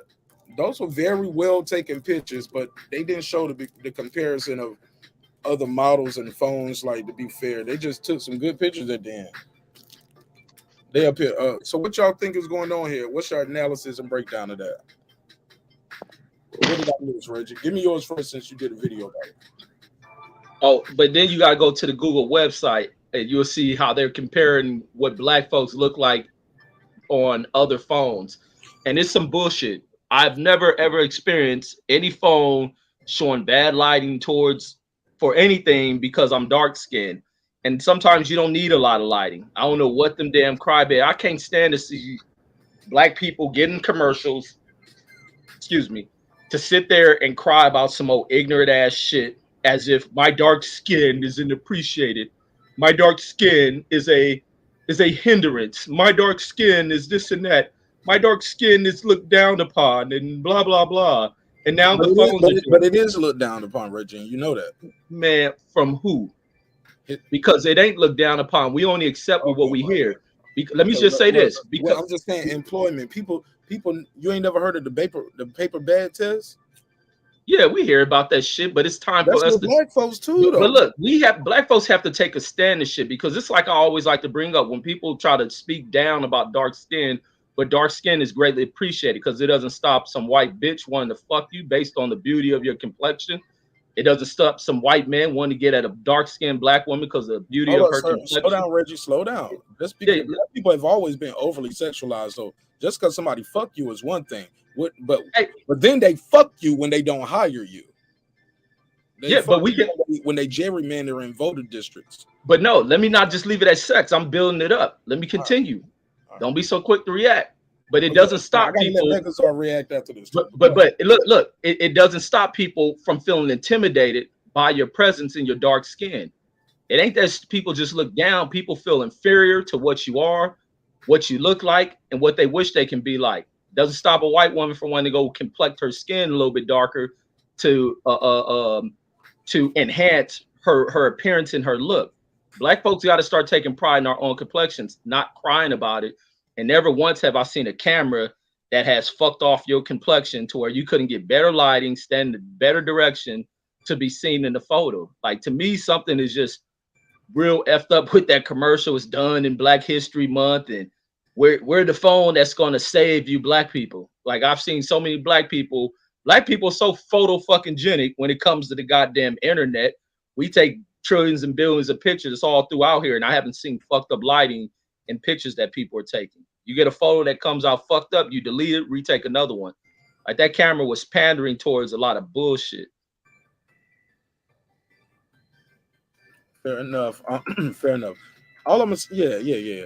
I will say that, yeah, the commercials right. I agree with you on that. But on the other point, I'm not gonna ignore the fact that sometimes the darker you are, the harder you treat it. Sometimes, Reggie, if you the lighter you are, the more you might get certain roles in Hollywood, when you would get certain roles back in. I mean, I just don't want to ignore like black people just made this up, and you need to that ain't true. That ain't true. Oh, they might dark skin. Yo, people got treated bad and got picked on real bad for being just darker. But nobody's saying that though, bro. No joking. No. You kind of said that. You was like, I ain't heard of that. I ain't you never heard of it. But I'm gonna tell you, bro. That book I'm reading touches solely on that shit, so I know that shit existed. So what are we talking about here? Where you say black people get on the camera, they complain about they dark skin and I'm treated this and I'm treated that way. They can't tell their story or their journey. They can't vent their pain. No, it's about that crying shit, like this commercial about the crying over this imagery shit, when the shit is just magnified bullshit. It ain't happening with the damn cameras. Black folks ain't going through that shit. See a I lot agree of with you on beautiful fucking dark-skinned people's picture. That commercial was full of fucking shit. And they try I to agree play with you on that upon, point. yeah, they try to play upon this racial bullshit. And then they want to do it in the month of February. It's bullshit. Fair enough. Megajar, jump in here, man. Because you told me a story one time about how your family member wouldn't let the other family member come through the house early on New Year's. Like you can't be the first one in. Tell me that story again for the people who never heard it, and then give me your take on this. Well, it was pretty much where it didn't necessarily happen to me. My grandmother, she said her grandmother used to didn't want her, and my grandmama is light brown, but she was the darkest out of her and her siblings. She was the darkest. So her grandmother didn't like her or her mom, my great grandmother Odessa. She didn't never want them to be the first in the house because they were darker, because they felt like it was bad luck. Now, of course, that shit stems back to some slavery bullshit. Of course. You know what I'm saying? We know that. And so my grandmama tell me the stories, and that's why she hated colorism. Because, and mind you, like my grandmama is light brown. You know what I'm saying? Weather's original coffee candy, if you will, brown. You know, which that ain't dark at all. That's brown. It's literally brown. But Exactly. she wasn't high yellow, and all her peers and siblings were high yellow. And my great grandmother Odessa, she was jet black. So they couldn't be the first in the house. They literally used to have to walk in last, and my great grandmama used to have to walk in last because she was the darkest. But that commercial, if I'm being honest with y'all, man, my daddy was playing a lot because that was either before or after the halftime, and my daddy started playing the Chronic. Like he was just like, man, see this set everything off. He was just showing me his speakers, so I couldn't really even hear what they were saying. But once I saw Lizzo, I didn't give a damn no way. Like I just automatically tuned the shit out. Like I just don't rock with Lizzo, man. It's just once I saw her, I ain't, you know what I'm saying, I kind of tuned out. But as far as them pandering to black people, come on, this is what they've always done. Like when they switched to McDonald's commercials, I'm loving it. When they started having niggas rap for basketball shoes, like this is the same thing as that. They're pandering to a generation who's in love with that Black Mirror, who's in love with these phones. Everything revolves around their phones. So Google Pixel is, I think it's a top 5 seller, but it's not the Galaxy, and it's damn sure not the iPhone. So they're trying to make way. So we're going to pitch this shit during Black History Month, which to me, whenever you involve Lizzo with some shit, it become a joke to me any goddamn way. So like I said, I really wasn't even paying attention. Like, I mean, I'm just keeping it a buck. Like once I seen she was the vocal point of the I didn't give a shit. You know what I'm saying? Like I wasn't even paying attention. Literally, like my daddy was playing Ain't Nothing But a G Thing loud as shit. So I didn't really even know what's going on. And then I seen Lizzo, I looked away. Like but if we keeping it a buck, like those are phenomenal picks. Like it's no different than when a nigga seen I'm loving it. Like when they started, it's the same thing. It's the same thing as when we saw Jada Kiss rapping for the Allen Iversons. They even put a zone in the lead to try to stop him. So it's the same thing. When Styles P was rapping for the Marbury shoes, or when them niggas was dribbling to a bass beat during Black History Month for the Nike Shox commercial. Like all this, like this is no different than that.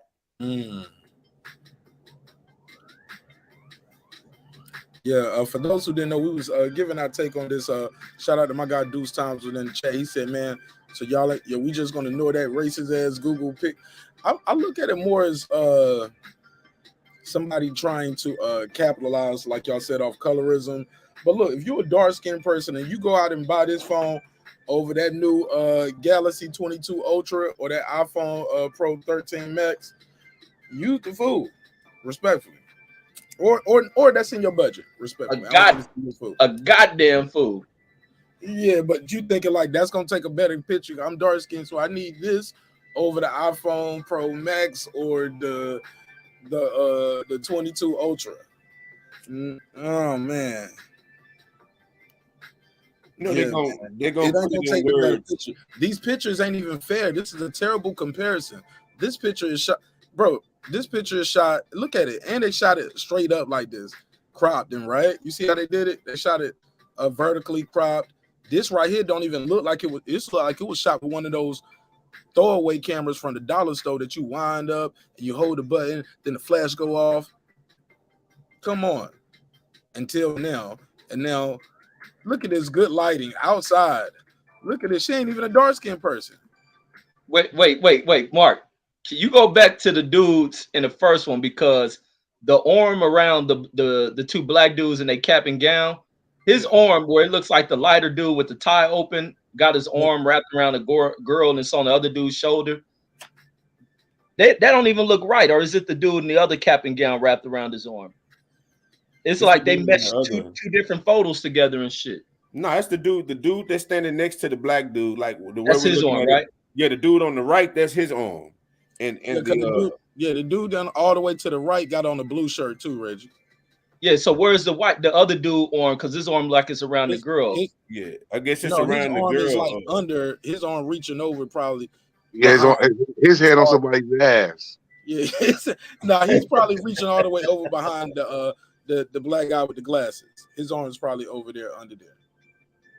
See, I mean, it don't even look like those people took the photo together. This dude, Reggie, is what I'm saying. And you say you don't like conspiracy theories. That's why you went with this. Look at this dude.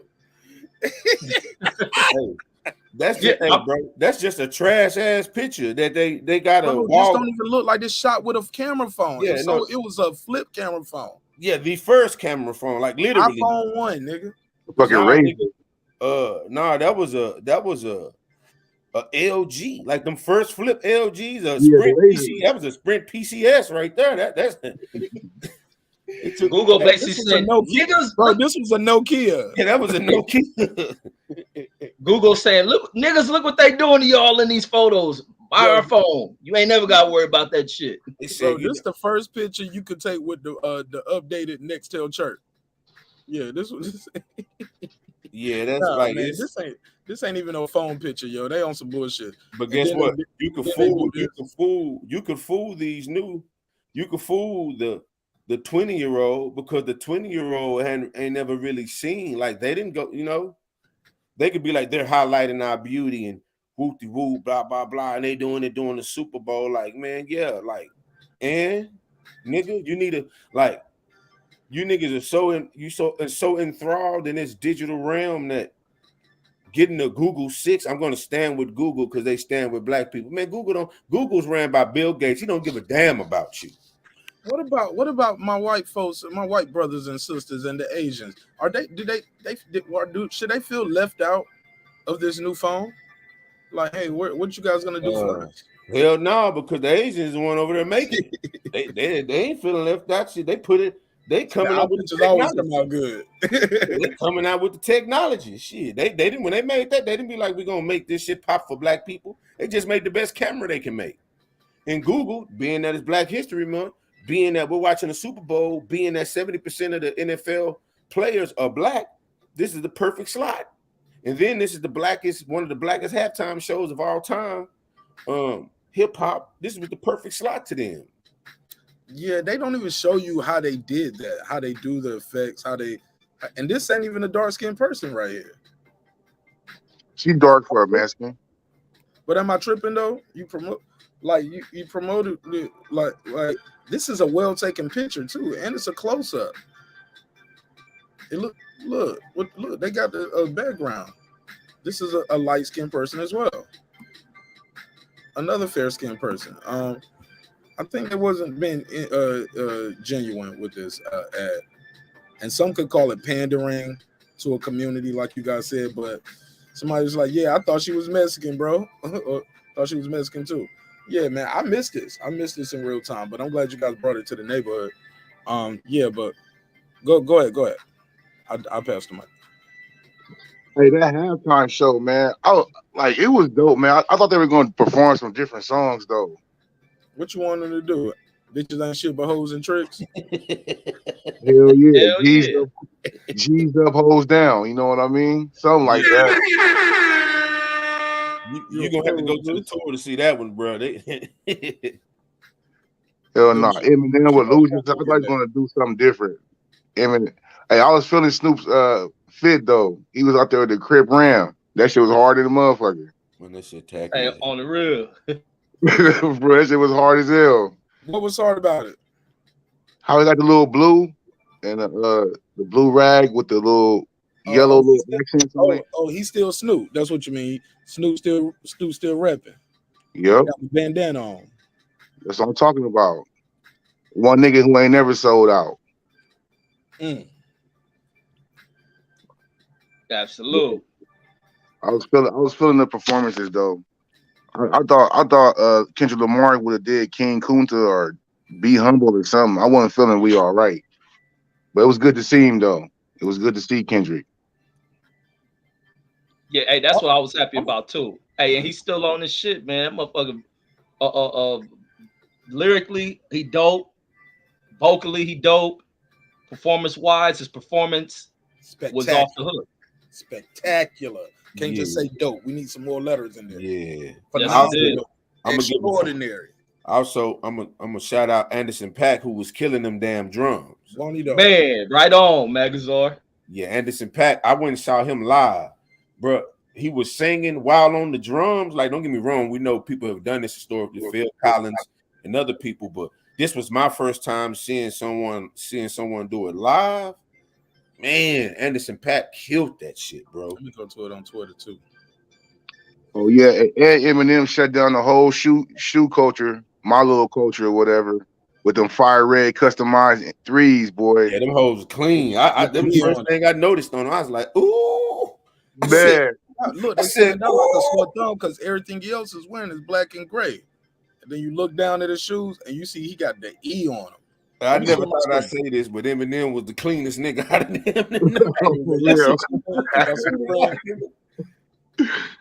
Man, niggas ready to make a trade now, boy. Them shoes don't come out till August, bro. And he got the customized with the big E on placing the Jordan, the great accents on the lace lock, boy. And he put a picture out on Twitter. I seen him. He had it's a gum box, not a gum, but it's a icy sole, kind of like the free throw line threes. So them is really woo, man. And they get their hands on those be like what, $50,000 out the door. What, for some shoes? For them? Hell yeah. Wait, can you show the shoes? I ain't even peeped them shits because I ain't really into that culture and shit. Let me see the shoes. What they talking about? 50 fucking man, they crazy for them. Yep. Let me show you the other picture. Y'all some real shoe heads, man. Show the one where he posted. He put his out. He put a picture out. You can really see the detail. It's an E instead of that Jordan sign. Yeah, on the other shoe. Yeah, I'm trying to find that one right now. Let me scroll down. It's on his Instagram. I know he wearing them right here. On his Twitter. Oh, I had his Twitter. Oh, let me turn that music off. Can you see it right there on the screen? Let me take that number off. And the phone line is open if anybody want to call in, 470-705-9507, 470-705-9507. Call in and holler at your man Marq Nash, your favorite neighbor. All right, so you see him, Reggie? Yeah, them regular old Jordans. They came out to this year's the 10-year anniversary though, so they coming out again in August. Mine's man, I need to make me some fucking shoes, man. Y'all shoe people crazy as fuck, man. Nah, them hoes clean. Now, Reggie, you can't dunk from the free throw line. I'm gonna get some nigga in the NBA to wear my shit, the Air Reggies. Hey, just as long as he don't have the cornmeal, the cornmeal sign. Hold on. Hey, that's the logo.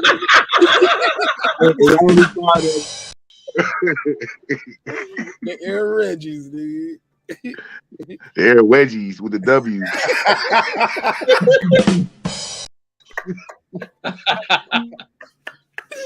Yo, nigga, I can't breathe, man. Oh shoot. Oh man, that was funny. Y'all cooking right now. But shout out to Innocent Pac on the drums, as you can see right there. Yeah, look, a big smile. Look, got his name on his drums. Yeah, that shit was. That shit Holy was. guitar right there is fire too. Is that like, what is that? A silver? Is it like, that's crazy? That's Dre's new in-house group, the Dim Joints. They do a lot of his beats for him now. Well, they do a lot of they play a lot of the samples back.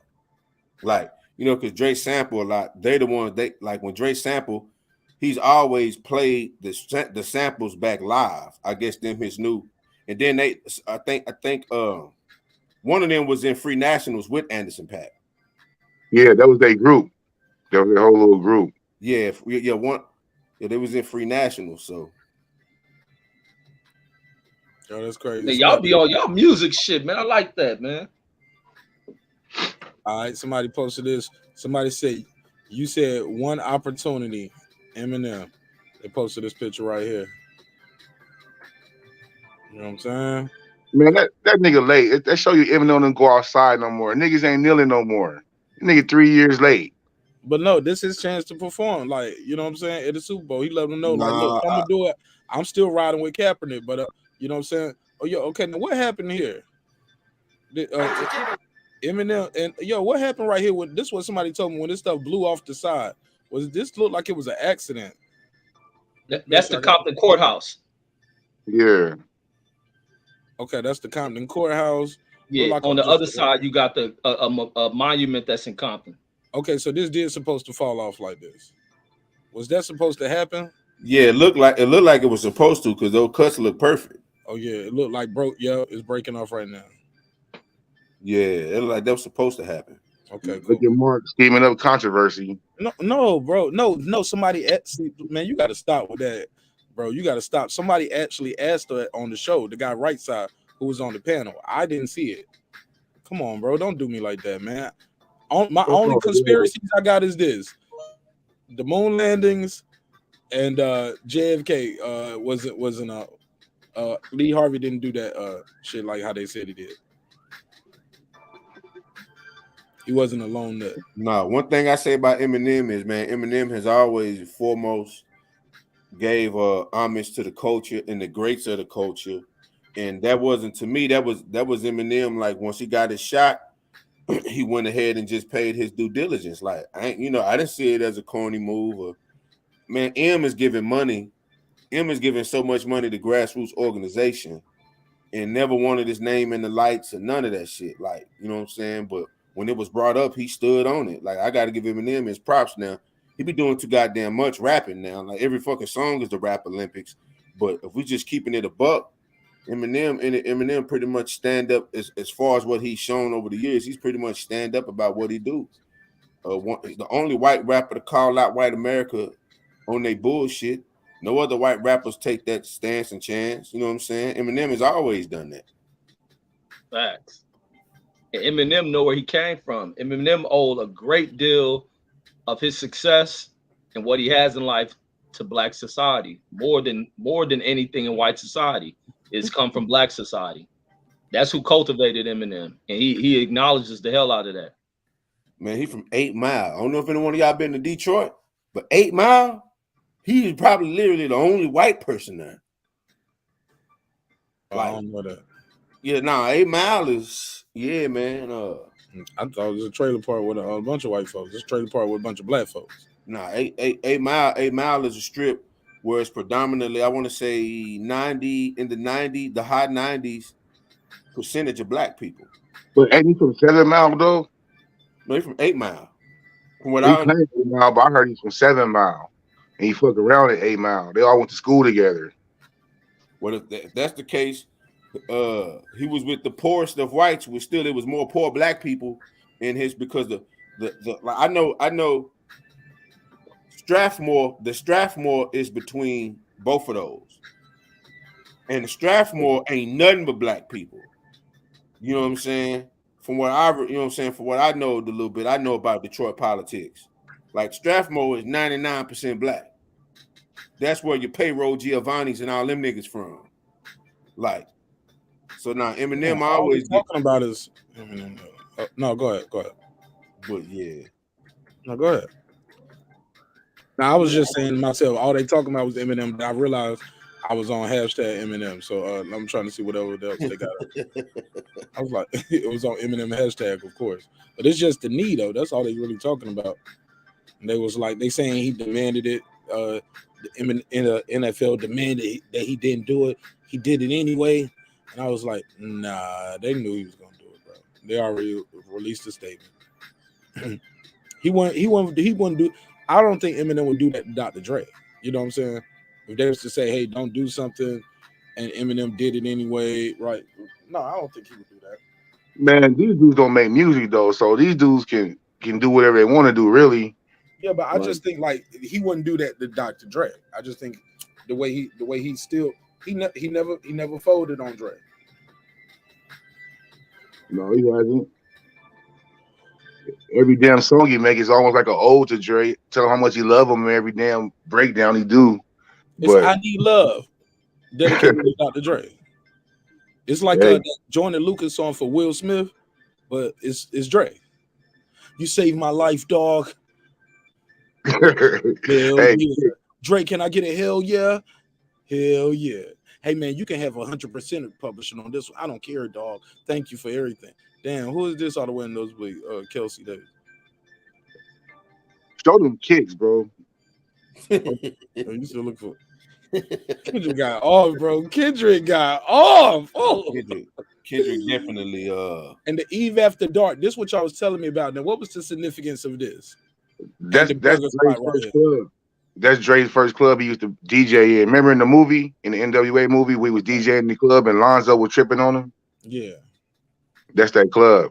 And see, they got that Thames right there. That's a shot at Suge. Now, is that a shot or is that like why would they be still? Because that's what Suge.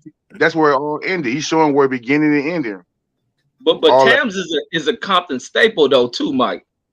Oh, you know I know that. What about this barbershop? Is this a certain barbershop or something? That's a shot at Suge too from the barber that knocked him out. Oh shit! Oh yo! Oh shit!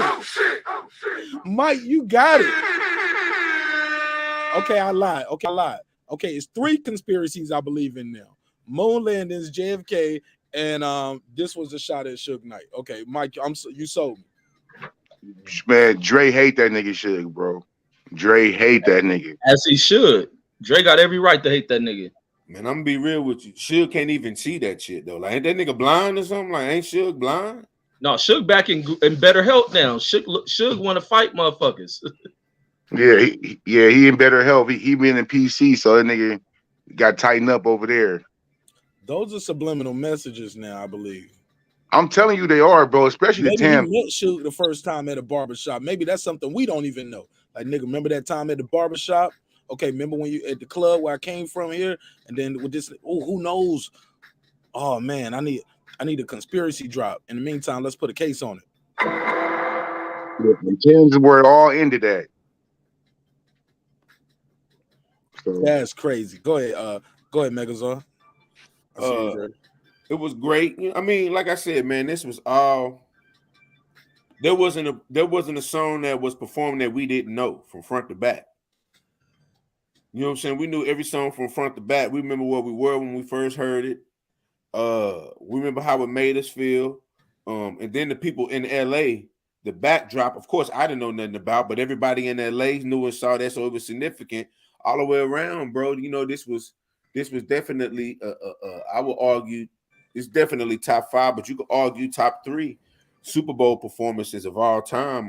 You had some of the greatest assemble of talent that the hip hop culture has ever produced. You had the queen of hip hop R&B with Mary J. You had who I consider the GOAT producer, Dr. Dre. You had one of the most iconic, probably the most iconic superstar that rap has seen of yesteryear with Snoop.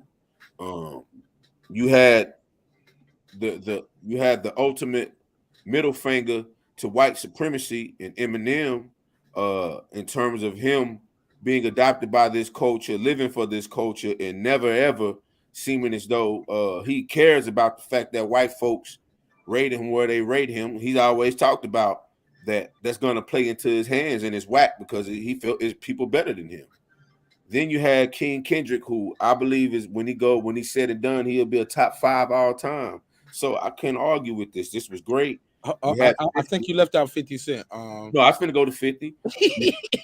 You had 50 Cent hanging upside down, and nobody asked for that shit. You just seen him hanging upside down, 70 pounds heavier than when we first seen him hanging upside down. But bro, he almost broke the bar, didn't he?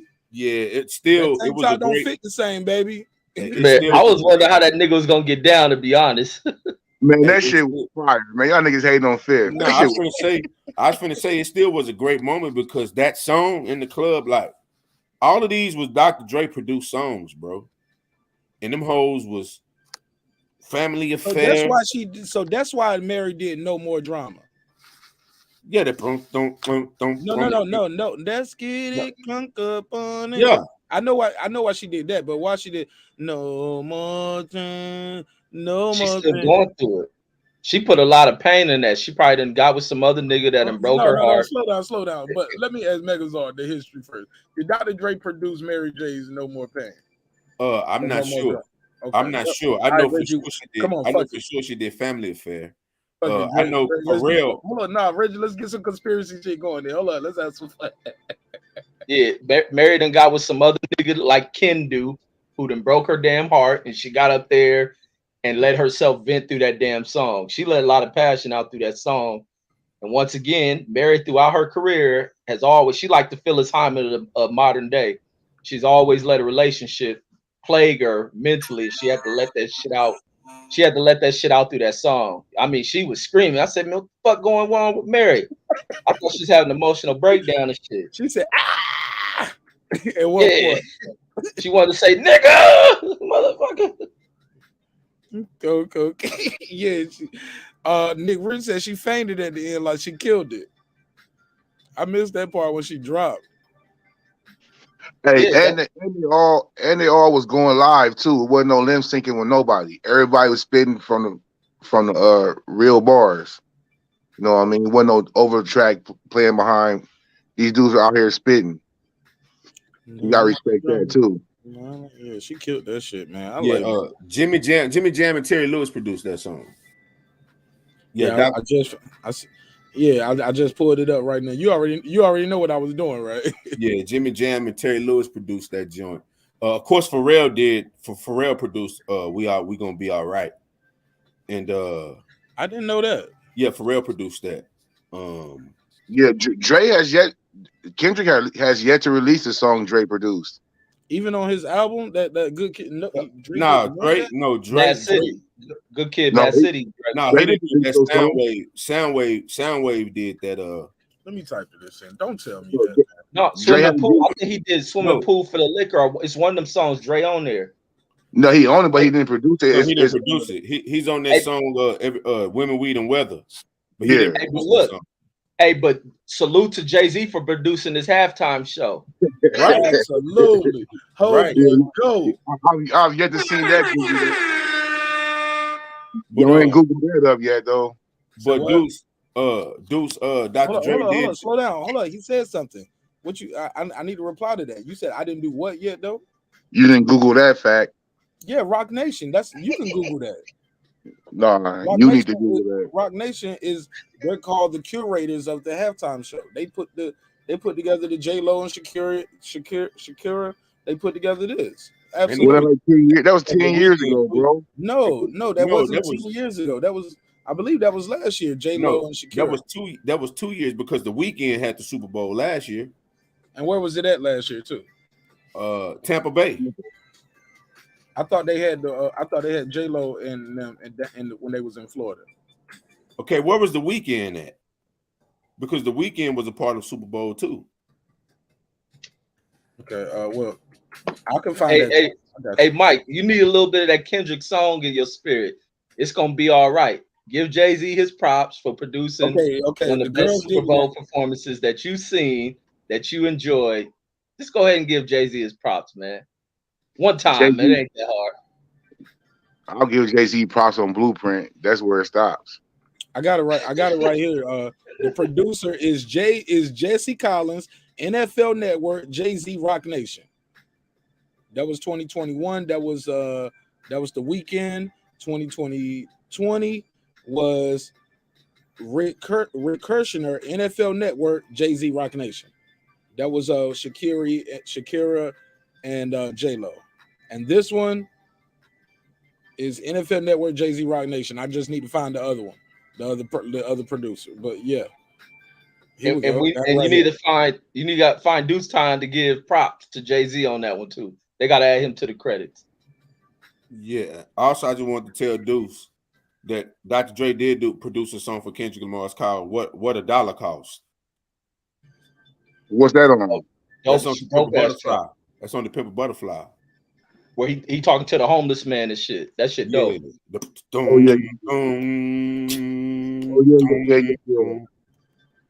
that's the only song he produced. Yeah, he produced some songs that didn't come out for him though. But yeah, that's the one on record I know that he produced for him. And this one is Jesse Collins, NFL Network, Jay-Z, Roc Nation. He's an Emmy-nominated producer, and he's the lead producer on this Super Bowl halftime show, along with NFL Network, Jay-Z, and Roc Nation. Deuce? I stand corrected. Yeah. Where the props at though? Where the props? Where the super chat at? Prop me in super chat, nigga, because you destroyed me. Nah, you ain't destroyed me, nigga. I'm good. You good. Your presence is a present, but you trash for that. Stop all that East Coast bashing, man. These dudes show love to the West Coast. They could have went out there and brought Coldplay and brought some bullshit out there.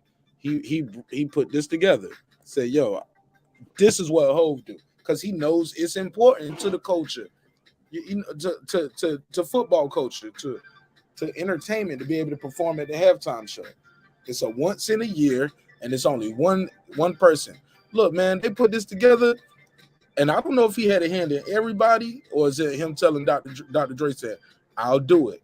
But you're like, how does this come together? How's the meeting work? Who do you got to call Dre first, right? You call Dre first. And everything else flows from there, right? Yeah, man, this is all scheduled when he right after he had that aneurysm, whatever. He got back serious. He put that whack ass album out, but I don't know. That on a real album. That's official. It's news, man. It's probably the most. Yeah, it's probably the most work you're gonna get from Dre in a minute. You sound muffled, bro. Say it again. I ain't hear him, yo. He on his phone. I was saying that's probably the most work you're gonna get from Dre in a minute, man. That shit right there. Somebody said, why Kendrick don't use Dre? Because he was already a part of a conglomerate. Top Dog Entertainment was already a conglomerate. It's just that he got on Interscope, that was part of a co-sign, but they already had in-house producers. But Dr. Dre was I think Dr. Dre was executive producer, even though they already even had Ali mixed by Ali. So they already had a dream team, and honestly, Kendrick didn't need Dr. Dre. Like Kendrick, like Dr. Dre gave him the stamp, but Kendrick was already like an underground darling. And once he went popular, just like Anderson .Paak. Anderson .Paak didn't really need Dr. Dre. It was a good look for Dr. Dre. It was a good look. But Anderson .Paak was gonna be Anderson .Paak because the biggest shit in his career is the shit he's doing with Bruno Mars right now. So, but yeah, I mean, great nonetheless. Dr. Dre is the GOAT producer. I ain't say he's the GOAT beat maker, he's the GOAT producer. And that comes to putting everything together. You know what I'm saying? Quincy Jones in the shit. You know what I'm saying? Putting together from top to bottom. Nobody's better than Dr. Dre to me. I gotta work harder, man. Let me get off this live, man. I'm about to go make some beats right now. This is no. You gotta have people make beats for you, and then you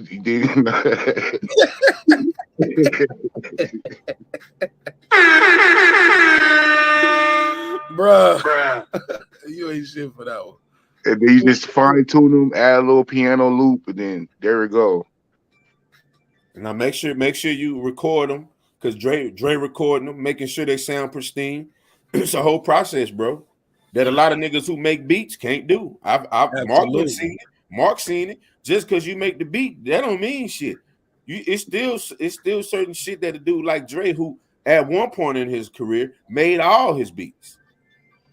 You talking about a nigga who been doing this damn near 40 years. Absolutely. So you know what I'm saying? If he ain't got to touch a beat today, he could just bring it in there. Hey, what you think? You think Kanye making beats? Nigga, that's Mike Dean and some niggas you ain't never seen in your life. That ain't Kanye no more. Kanye maybe chop up the sample. He ain't making them damn beats no more.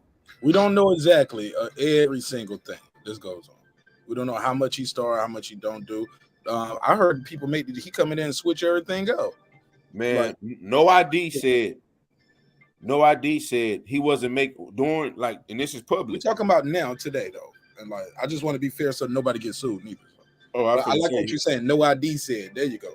Yeah, No ID said it that he challenged Kanye to make a beat because he wasn't making any beats on Watch the Throne, and he challenged him. You ain't did a whole beat while I was here. Make a beat, and that beat came out to be Otis,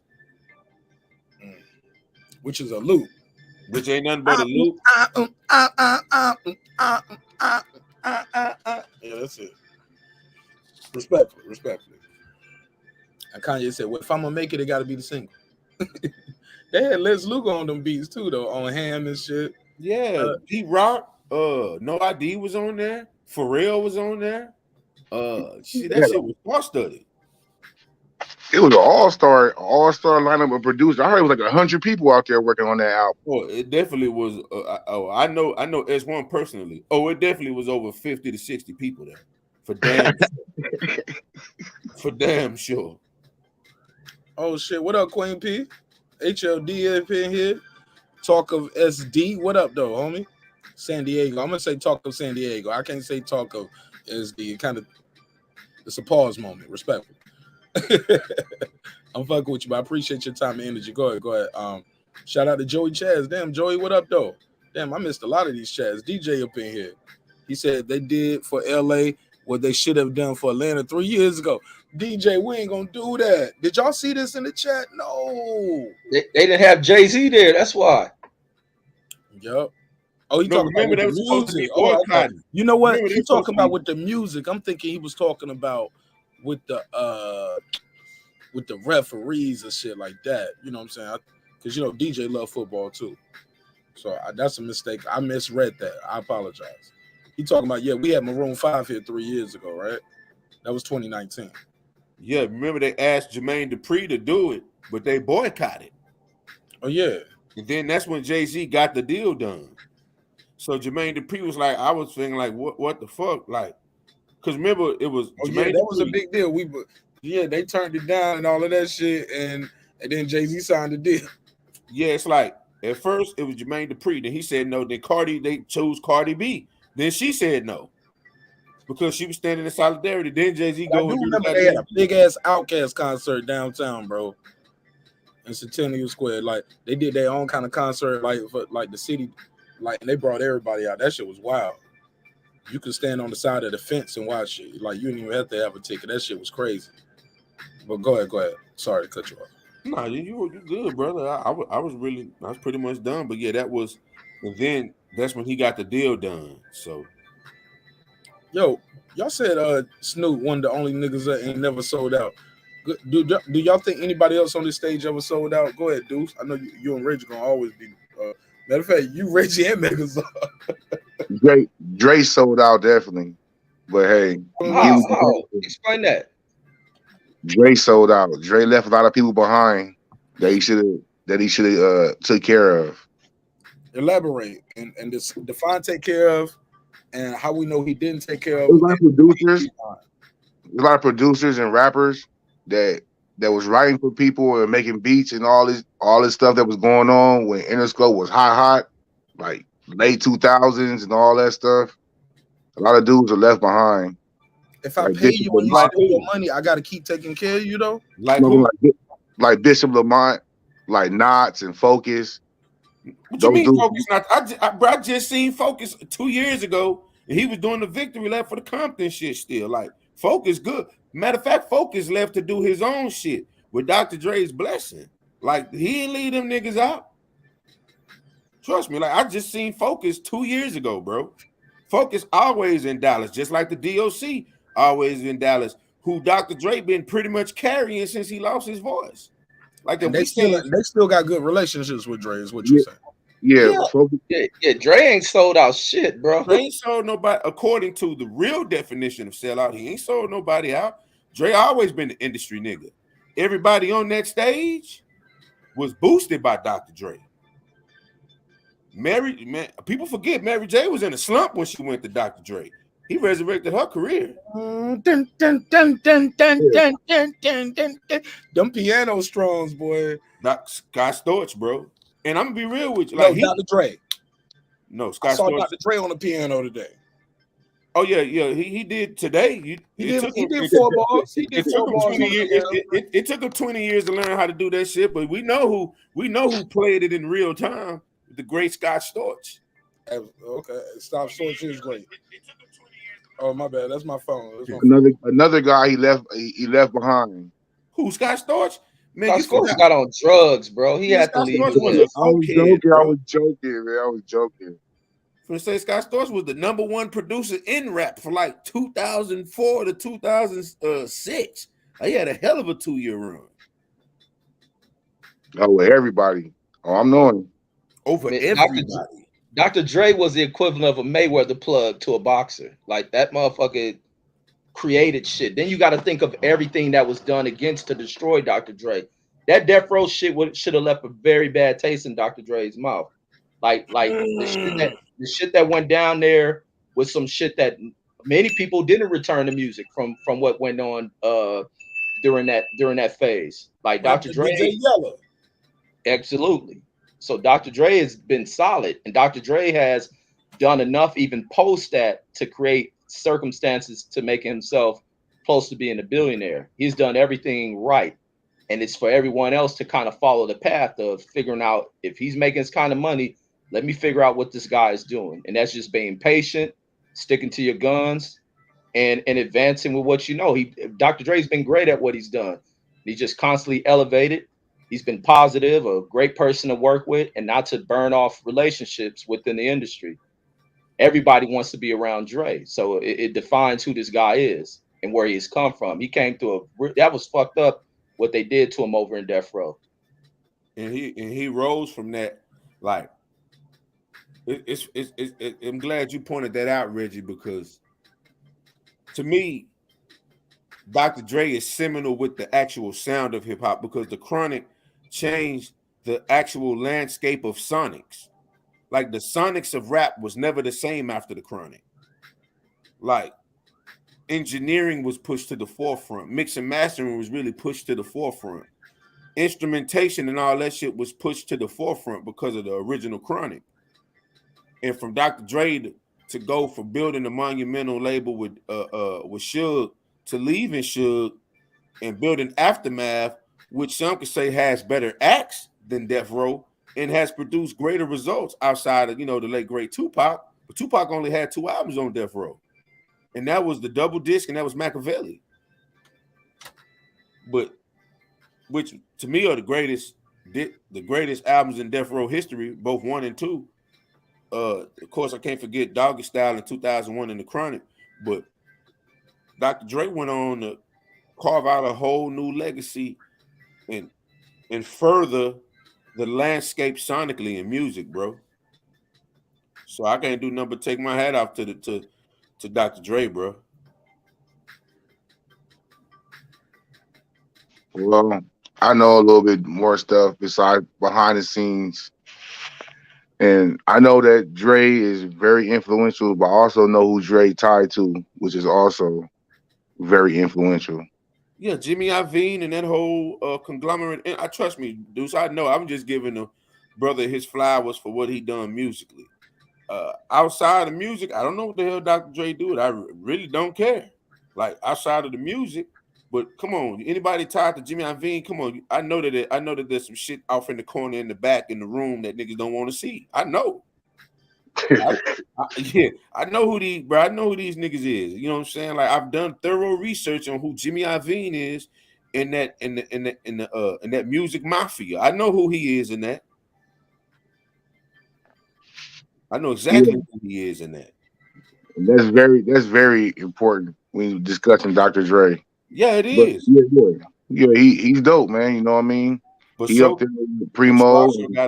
You gotta mention that the Lyre Corin when you mention Jay-Z, Doug Morris when you mention Jay-Z. Like come on, I know the ins and outs now. Like I'm not out here throwing, you know what I'm saying? I'm giving the black man, I'm giving that black man his just do music and what it inspired toward me.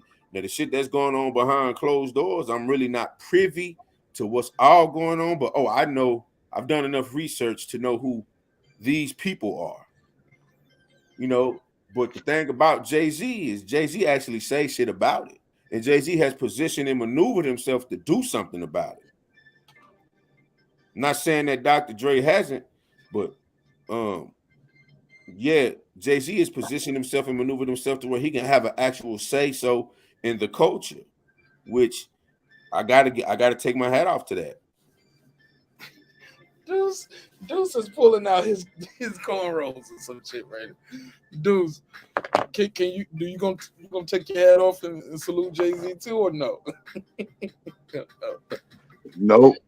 Hey Deuce, if Jay-Z bought you a pair of them Eminem J's, I'll be forgiven, wouldn't it? Straight up, homie, my brother.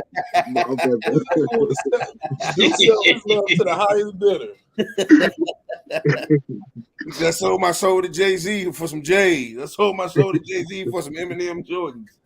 Man, all be forgiven, bro. All will be forgiven, straight up. Every man has a price. No, I'm fucking around. No, man. Hov is. I always say you niggas say that. Oh, I hate on Jay-Z. I think the nigga nice and all that shit. I just don't think he the best or up there. I just don't. That's the way I feel about it. That hate is real, man. It's real. Hey, I'm cool with people not thinking Jay-Z is the best.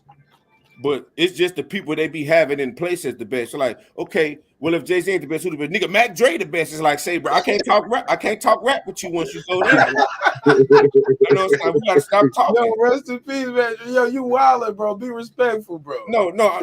I'm just saying, that's no shot at Mac Dre in the rumper room. Like, come on, bro. I got respect and love for that. But I'm saying when you say Jay-Z not the best, like Tupac gotta come out your mouth. Nas gotta come out of your mouth. Biggie. Even Cube, nigga can't say no, nigga. Nigga DJ Quik the best. Like you nah, bro. We not finna talk rap if that's what you finna say next. Like, but then it goes to what do you consider the best though? You know what I mean? A nigga put on some DJ Quik before he put on Jay-Z, and that's just real. Yeah, but I'm be real. No disrespect to Quik. Quik can't be considered the best all time in rap. He may be the best nigga on his block of Compton of all time, but the best in rap. He ain't the best in California all time. I know that's like, and then again, it's like, what do you consider rap? You know what I mean?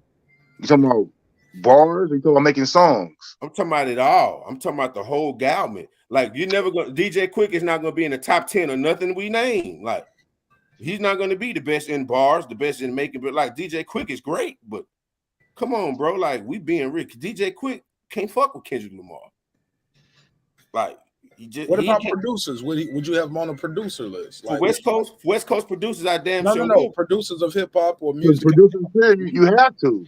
You have to. He's not a top 10. He's not a top 10 to me, but I would say Quik is definitely for me a top 25 guy for damn sure. Just because that initial sound he produced, like it complemented everything it was a different flair of what was going on at the time. But you said West Coast though, right? Yeah, I'm talking about what he did on the West Coast. I'm saying I would put DJ Quik in my top 25 producers all time, like worldwide, like hip hop wide. In my top 25, not in my top 10, but in my top 25, he damn sure would be. Top 25. So when you say it like that, that means he's number 25. No, I didn't say he'd be 25th in my 25. So why can't be top 20 then? You said well, I just said hold up, Deuce. Why he can't be top 20 or top? So is he top 23? Like where is he? I'm top 25. DJ Quik would I like definitely fall somewhere between 17. Okay, so he 17 can be and your top 23. 20 then. Make the list smaller. I know. I was going to say 17 to 23. He'd be somewhere in Whoa, between. whoa, okay. He'd be somewhere in between there.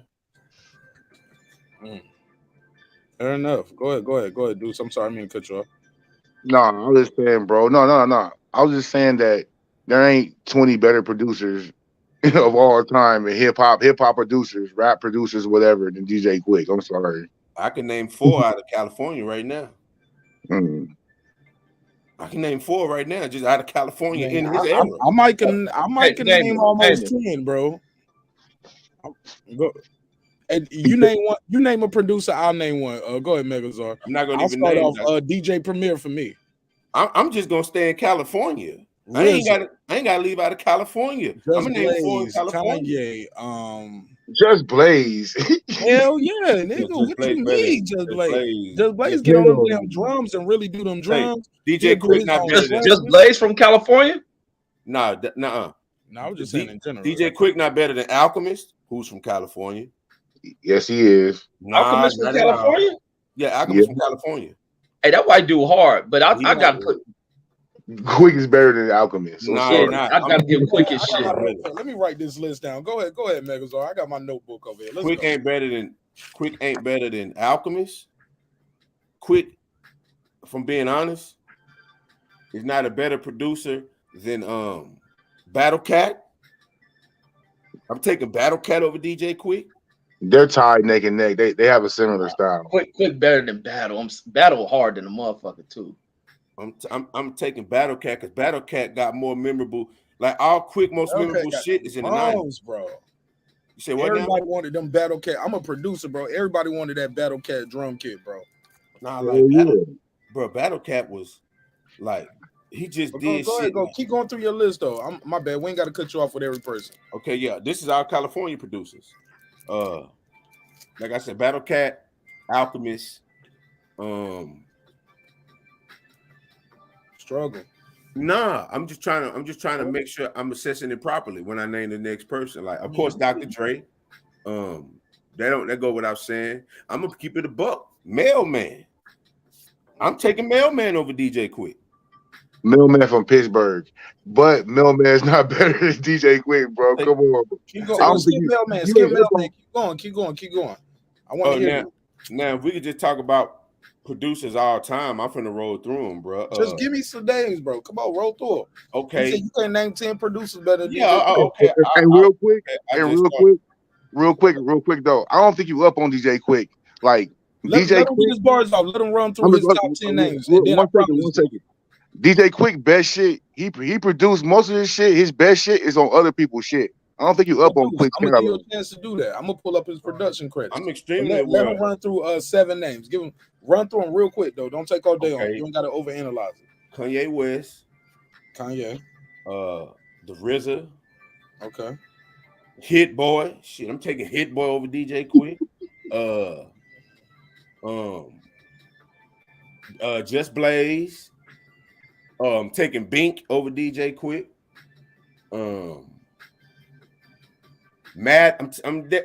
I definitely gotta take Mad Lib over DJ Quik. Definitely gotta go. You got Pharrell over DJ Quik? Yeah, I ain't got to. I just want you to roll through some of these real quick, like because you 1, 2, 3, 4, 5, 6, 7, 8, 9.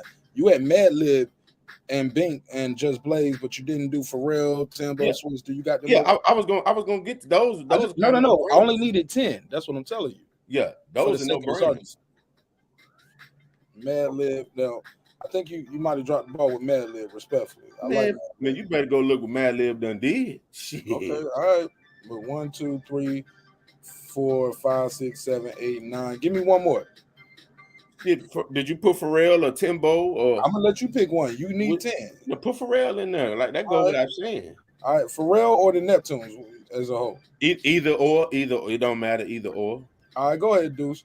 So this is what he got, Deuce. He said Alchemist, Battle Cat, Dr. Dre, Kanye, Hit Boy, RZA, Just Blaze, Bink, Madlib, and the Neptunes.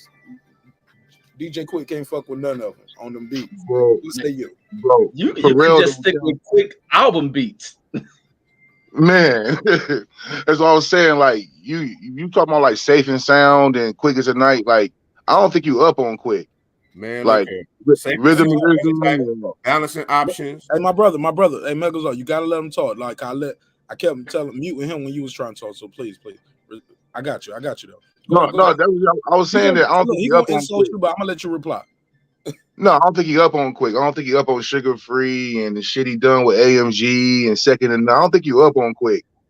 But that's cool. Even shit he did with Jay-Z. I don't think you up on Quick. Because you can't talk about Quick's best records. Man, you used to start with Sugar Free Street Gospel album. Like those are some of his best beats, some of the best beats ever. Let me ask you this, Mike. So where do you rank DJ Quik in producers? Is he in the top 10? And, hip hop? Yeah, yeah. Or any music, just music as a whole. Yeah. Tony So Tony you got him, where do you rank him at, Mike? I'm getting somewhere, guys. I'm writing this down. He's definitely top 10. Top 10. Number 8. I'll say 8. So Mike, give me your top 10 rap producers of all time. And I'm gonna already put DJ Quik at number 8 for you. Dre. All right. Gas. Hutch, Above the Law. So hold on, say that third one. I got Dre, Daz. Hutch, Above the Law, 187. Code 187. Okay, 187. Code 187. Rick Rock from the Bay. You said who? Rick Rock. Nigga from the Bay. Yeah, I know Rick Rock. Okay. Yeah, Rick Rock. DJ Paul or Juicy J, whoever make the beats, both of them, whatever. They both make beats. They both. So which one? They both. Paul. They both of them. Yeah. Okay. So one and then the other. 36 Mafia and shit. Okay. No, they two different, but they both got their own style and they both have done solo production. You want to put them both on your top 10 list, or you want to put them as the same number? Together. Okay. All right. 3-6. All right. Go for it. You got 5. You got 5, and we got Quik at number 8. So you need 6, 7, 9, and 10. Shit, my shit. You said yours? No, I said my shit. Niggas I fuck with my top 10. I thought you put yourself on the top 10 producer. I was like, you a real nigga for real, Mike. Because I sure put myself in my top 10 rappers. I was like, because I know I write all my own rhymes. I don't know about none of these other niggas, but go ahead, dude. So what's the person on number 6? My nigga DJ Crazy Tunes made most of Ice Cube shit and Dub C's and Mac 10. A lot of that shit. Producer of that. Number 7.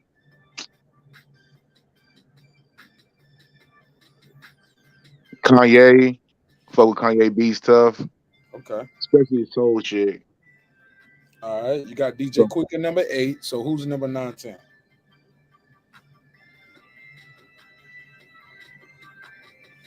DJ Bobcat. Oh yeah. All right, and number 10, best producer in hip hop or in music. Metro Boomin. Metro Boomin once a month. All right. Fair enough. Reggie, give me your 10, man. You got your 10? What producers? Oh, before you do that, before you get to that, Megas, I want to give you a chance to reply because he said he didn't think he was too much on DJ Quik, and I promise you I'm gonna give you a chance to reply to that. Go ahead. I'm definitely on DJ Quik, man. I'm global and I'm not regional in my taste. Like Deuce, that's my brother, that's my 5. That nigga named 7 niggas that he stayed next door to. Like all them niggas stayed down the street in California. Like, I'm sorry, Deuce. He got you with the Dr. Marq on that one, bro. Say he literally can go to where these niggas grew up at. Yeah, DJ Quik grew up right. Battle Cat grew up like DJ like all them dudes he named. DJ Quik, DJ Westside Wild Boy. He grew up right here. Like he can literally go to where these niggas stay. So like I'm not knocking him for having a regional taste, because like the California shit was a huge influence on me too. Hence why if you ask any nigga from the South, they ain't gonna name DJ Quik. I'm gonna name DJ Quik because I know what's straight out of like his his song started Compton. I remember about how hard Balancing Options jammed. I remember he did the beat for He's So Contagious. Dun, dun, dun, dun. DJ Quik did that beat. Like, I'm definitely up on Quik, but Sugar Free, that's one big man. That CD is one big ass song, bro. All them damn beats sound the same. I'm up on Sugar Free. Like niggas listen to Sugar Free around here, bro. I was listening to Laugh, but it still was Game at its highest level. I didn't disrespect it because it was Game at its highest level. So I understood it for what it was. But come on, he literally named niggas he can go to their crib. They eat wings and shit together. Like, come on, bro. That's probably what makes it so dope because he know that shit real and raw, authentic. Right. But I always tell my brother, I tell people all the time, my brother Trey is one of my favorite rappers too. Because I know him. Yeah, it's supposed like I'm not knocking. Right. I'm of course I'm making light and making jokes of it, but my list was wide arrayed because like it's just no one sect or region inspired me. I was inspired by hip hop as a whole. Well, that's you. I mean, of course, that nigga inspired by these niggas right here on my block, nigga. You don't see his avatar. I'm not here to be educated. Look at this gangster shit going on. I ain't here to be educated by no hip hop. You know what I mean? I know how to read and write. When I put music on, because your mic is chopping him off when you talk, so we can't say all of that again, dudes. No, I'm saying I'm not here to be educated. I already know how to read and write. When I put music on, I usually got some speakers bumping, or you know what I'm saying, or I'm moving something. It ain't nothing like working out with music or something like that. I don't put none of that Nas shit on. I don't put none of that Wu-Tang shit on. I'm sorry. Like, I never know nobody to listen to that shit. I was never at the liquor store and niggas pulled up. I was never at the basketball park and niggas bumping that shit on the speaker. I don't know, bro. That shit is few and far in between. Yeah, I mean, because most likely in your region, they're going to listen to shit that appeal to them. Like, niggas didn't pull up to the liquor store down here listening to Battle Cat. They'd have been like, Battle who? Battle Jack? Like, if they fucking nigga, like, they don't. We talking about at a time when hip hop was regional. But you know who they did pull up listening to? Dr. Dre. They pulled up listening to Dr. Dre. Battle Cat, they don't even know beats he produced. They probably not in their head the shit. They don't even know he produced it. So of course, niggas on the West Coast don't know who Battle Cat is. I mean, on the East Coast don't know who Battle Cat is. This when music was regional. Like, you know what I'm saying? We come from a time when music was regional. Yeah, I get that. Yeah. But I also been on the internet for a long ass time, since like 97. And I also know like niggas, I used to be in those chat rooms and on them AIM messengers, and I know what niggas was talking about. In Minnesota, in New Mexico, fucking Kentucky and shit. I remember that shit, just like now. Niggas bring up all this shit, like you bring up balance of options and shit. Like I know what niggas was listening to around there, or what they say they were listening to. And it wasn't no Nas and Jay-Z. You know what I mean? I mean, I know DJ Quik can't come to Dallas, but Nas can. So who's some niggas listening to Nas here? DJ Quik can't come to Dallas and sell out no show. Wu-Tang can come to Dallas and sell out a show. DJ Quik can't.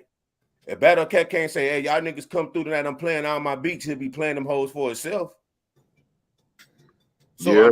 I'm just saying, like major acts, they can, you know, it was a point of time where DJ Quik in the 90s, DJ Quik could sell out here for damn sure. I believe, because I didn't put myself on the DJ Quik. But that's not to take away from Quik. Like I said, Quik is in my top 25. Like he got some of them bit like, and you got to think of all of the niggas who produced. Like you think of all the niggas who ever produced. Being in somebody's 25 is pretty good. Like you're in 25 where there's possibly 500 niggas who ever produced or made hip hop tracks, and you're in the top 25. That's pretty good. Yeah, top 1%. Yeah, I get that. Especially coming from somebody like you, that's a high remark. Yeah, no, I love Quik, bro. Like it's, you know what I'm saying? Like Quik did Justify My Thug, which I thought was personally for me one of the hardest beats on there, on Black Album. Yeah, harder than Lucifer. No, it was one of the hardest beats on there to me. Okay. You know what I'm saying? Like it was, But I love Quik for the commit. Like whenever Quik is a chameleon, that's when he's his best to me. He could do the West Coast shit in his sleep. But when he becomes a chameleon and do songs like Contagious with Truth Hurts and Rakim, that's the DJ Quik I love. Right. I love his instrumentation, man. His use of that moog, man. That shit is hard as hell. How them basses be humping. I like that shit. Go ahead, Reggie. Let me get your top 10, Reggie. And and look, guys and girls as well. The phone lines are open 470-705-9507, 470-705-9507. It's your man Marqnash, your favorite neighbor. Got my guy Reggie O with the Killer Show from South Central Los Angeles. He resides in Vegas by way of South Central Los Angeles. We got my guy Megazar from Dallas all day, every day. And Deuce Times as well from South Central from Compton. Yeah. I'm not from Compton. I used to live in Compton. I'm not from Compton. Okay, I'm I from just know Inglewood. you're from the city right beside Compton. I told you, bro. I live But all when I in said that I was being disrespectful last time, and you was like, such and such is Compton. I was like, Reggie said in the chat, it's beside Compton. It's like saying you live in Atlanta, but you really your mail say East Point. Your mail say Marietta. No, that nigga lived in Compton. Nigga, we used to go to that nigga house on weekends in Compton. He lived in Linwood, Inglewood. What is that? Lancaster or Palmdale? Palmdale. But it sounds like that shit separated with a stoplight or a railroad track, depending on what side of the street you're on, right? It is. It is, bro. You can walk on one side of the street. It is. It's like people that live in East Point, like you drive a couple lights down, bro. You are not in East Point no more. You are from that train station to this next stop. You are now in Atlanta. You know what I'm saying? So you're just on the West End. You know what I'm saying? But you in Atlanta now. But that's a whole nother conversation. But go ahead, Reggie. Let me get your top 10 producers. If Dre ain't the GOAT, who is? You talking about producers in rap or period? However you want it to go, whatever it mean to you. Man, I want to just do music, period. I gotta put Dre in there, no particular list. I gotta put Dre in there. I gotta put Quincy Jones definitely in there. Gotta definitely put damn, what's the name? Terry and Jimmy Jam and Terry Lewis.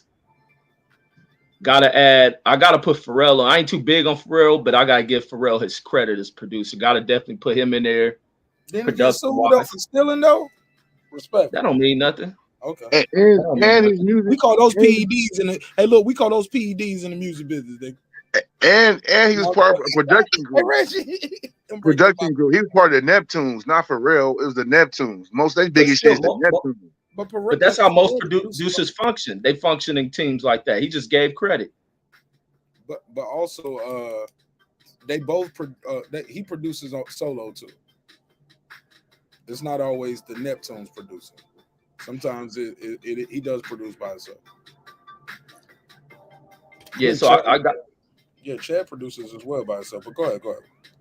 Yeah, I got to put Pharrell in there. Got to definitely put Kanye. Kanye's a monster production wise. I fuck with Alchemist. I like a lot of Alchemist, especially his Mobb Deep shit. Love that shit. DJ Quik got to definitely go on my list. DJ Quik just off his albums, periods. The beats off his albums are just, second to none on a lot of stuff. And matter of fact, a lot of people sleep on saying the word second to none. They sleep on the beats that he put on the Second to None albums, which were dope, fire ass beats. Who else I got to put as a producer, man? Whoever was doing the productions for Motown, I got to definitely give them homage. And ultimately, many people view him as but it was a group though. They had a conglomerate of musicians. I got to put their production teams in. The same way I got to put those dudes who was part of the Outkast. What's it called? What's them dudes who did production for Outkast? Dungeon Family. Dungeon Family. Organized noise. Yeah, I got to give them their shit. Like they get credit, and as well as the shit that that Parliament put together. I just don't look at them as a musical group. I look at them as a production group as well. I definitely give Parliament. Parliament will probably be my number one of all time, and that's how my list to go. If not put nothing in order, it'll go after Parliament. Got definitely put them as number one. It looked like you got 1, 2, 3, 4, 5, 6, 7, 8, 9. Okay, yeah. So you got Dre, Quincy Jones, Jimmy Jam, Terry Lewis, Pharrell, and the Neptunes. See how we do that, dudes? Put them all together. Kanye, Alchemist, DJ Quik, Motown, just as a production team as a whole, right? Yep, definitely. Too Almost much monster. Bad Boy had Hitman, right? So you just say how Bad Boy had the Hitman, Motown's Hitman, right? I think Willie Hutch was one of those guys too. Willie Hutch was one. Yep, Code 187 Uncle.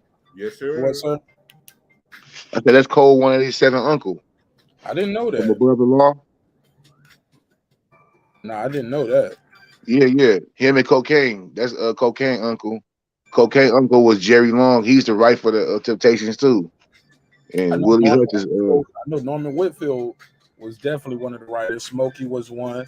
He's another guy who can play instruments. James Dean and William Witherspoon. Man, Motown had the motherfuckers, boy. Mickey Stevenson, Smokey. Don't forget about Stevie Simpson. They was producers. Don't forget about Stevie. So what? Don't forget about Stevie Wonder. Yep. Wow, bro. Man, they just had it all, didn't they, bro? And they sold it. 1, 2, 3, 4. Man, and we also got to put Fred Wesley up there. Yeah, we going to Parliament.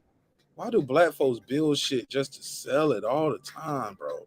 Like somebody asked me that the other day on the show, and I remember I just jumped out the window and I said, "Yeah," but looking like, damn, man, we building something here, and it seems small to some people, but I remember those days with one viewer, and it would be my wife watching in the living room. I never thought I would have a show that had 5,000 people on the live, bro. You get what I'm saying, Reg? And then we get to a point where, okay, on the average, we doing whatever views, right? Some shows there's pop-ups, whatever, but you're building a community. Like I chop it up with you guys. Damn near, I chop it up with y'all weekly. You get what I'm saying? But every week is new people joining our neighborhood. Right Side, cool as fuck. The Boxing Scholar, cool as fuck. Raimi Michelle, Nick Ridge, I Know Boxing, Talk of SD. It's like Queen P, you know what I'm saying? Girl Behind the Mic, you know what I'm saying? These are people. These are real people. These ain't just bots. You know what I'm saying, bro? HLD. You feel me? So we always end up selling though. We always build shit and then we sell it. Other I'll say cultures, to be fair. And other races, however you wanted to go. It's still me, y'all. They pass it on to the family. You know what I'm saying? They don't just build it and sell it. Black folks would have sold Walmart a long time ago. I digress, though. I'll digress and pass the mic. I'm about to make this banner for this. Damn, man. I'm getting back into the race talk. I don't run from the race talk. Shout out to my boy, Boxing Scholar. He was like, man, I don't really like that race talk sometimes. And I get it. Whatever. And that's cool, my brother. But I don't run from that shit. And sometimes, I don't want Reggie to think I'm one of those black people that be like, man, my dark skin. Because, look, I'm light, right? But my mother's darker than me. My brother is darker than me. And I seen what they go through. I seen, you know what I'm saying? I hate that colorism shit. I hate when people like, yo, stop acting light skin. I am my mama's son, though, homie. You know what I'm saying? Like, don't get it twisted. Like, that's like, I think that shit is stupid. Light skinned niggas can't fight. I knew this nigga named Buzzy when I was in the army. Lighter than light, green eyes, curly hair, was a monster. He was just like, whatever you wanted to do, he was gonna be faster, stronger, quick. Like Buzzy was just, he was that nigga, bro. Light skin, green eyes, and he ready to fight right now, tonight. When the drill sergeant go away, man, everybody put the lights in the middle of the kill zone. The motherfuckers go in there and put the damn knee pads over their knuckles, and then they get the squabbing. Oh man, Anybody wanted with Bussy, they let that shit go before we got to that point. So I just say this, man. Colorism is real. It exists. That Google Pixel commercial was straight up pandering to darker people. Had nothing to do with nothing. We talking about who's the GOAT producer. We getting your comments on the Super Bowl. Also, another thing we're talking about right here is DJ Quik underrated? Is Dr. Dre the GOAT producer? Phone lines open 470-705-9507, 470-705-9507. Got my guy Deuce, Reggie O, and also my guy Megazar. Megazar is from Dallas, so give you guys some geographical shit where we at. I'm a South dude. Y'all already know that. Megazar is in Dallas. The other two brothers are West Coast brothers, California, South Central to be exact, more or less, right? Rami said, she said Dre he did good tonight, but guys, he is not the GOAT. It's Kanye. Kanye is the GOAT. React. I'm definitely not mad at her saying Kanye the GOAT. I just think for me, Dr. Dre has done more than Kanye, but I'm not mad at that. And I think hers may be based on her generation. She probably came into music after Dre. She look like Lil Rudy, don't she? Yeah, that's Rudy. That's Rudy. Lil Rudy. She don't Lil Huxtable. Deuce, I think you got a point though. Go ahead, Deuce. Why do you think DJ Quik, his hip hop history is kind of getting faded out, like Marty McFly once he started kissing his mama in that movie, respectfully? Like he just don't fit in the picture, bro. I think it's more about who he aligned himself with. He didn't get one of those positions. Excuse me? He didn't go to Dr. Dre and kiss the ring? Yeah, that's one of the reasons too. That's one of the reasons. But yeah, he didn't get that good look. Interscope got him one time, but you know what I mean, he didn't align himself with the right people. Yeah, I think him taking that independent role is probably what held him back. But even as an independent artist, I don't think nobody's done it like Quik. To remain independent. Daz is independent, right? For the most part. That ain't Daz. Oh no. I'm sorry, I mean but Daz kind of faded away after Daz was kind of entangled and put in the shadows and over. I think he was over consumed with a monster name like Dre, then kind of with the artistry that came from Death Row. He wasn't even viewed as a guy who was producing so many monster beats from the Death Row line of things. And it's just sometimes you get lost in the shuffle. Many people didn't view Quik for his production side of things. They looked more of him as an artist, but he was more of an independent. He didn't run when the West Coast was popping. You had a label as monstrous as Death Row. He didn't line himself with that. And and that played a factor into why he becomes overlooked and stuff. Because that's the other thing with hip hop. Hip hop became kind of a thing to where you kind of, at one point in hip hop, it was all about who you align with as far as the company. Either you was Bad Boy, Death Row, So Def, and all this other stuff. That was the way to make it. It was hard for independent artists without label representation.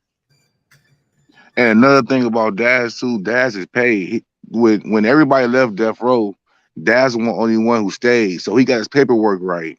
So Daz still getting like $100,000 a month off of Tupac stuff. So that's why Daz maybe not so out there like that. They'll perform and stuff like that, but Daz still paid though.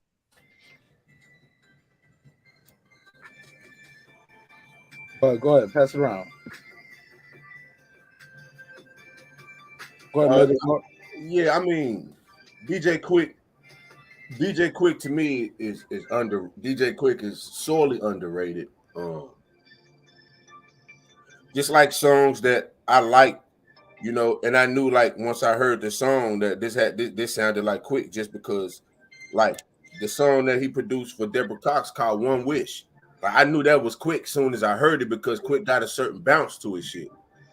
You know what I'm saying? And I just think once the new millennium came, like once 2000 came, he wasn't as in demand as he was in the 90s, because like the 90s West Coast sound is different from the 2000s West Coast sound. 90s was predominantly dominated by G-Funk. You know what I'm saying? And I felt like DJ Quik was at the forefront of G-Funk. Like he was at the forefront. Of course, you got Dr. Dre, but we know Warren G was the progenitor of G-Funk. You know what I'm saying? But I felt like as a producer, DJ Quik did G-Funk better than Warren G. To me, for my ears. You know what I'm saying? It was a little bit more musical, and it just had a certain bounce to it.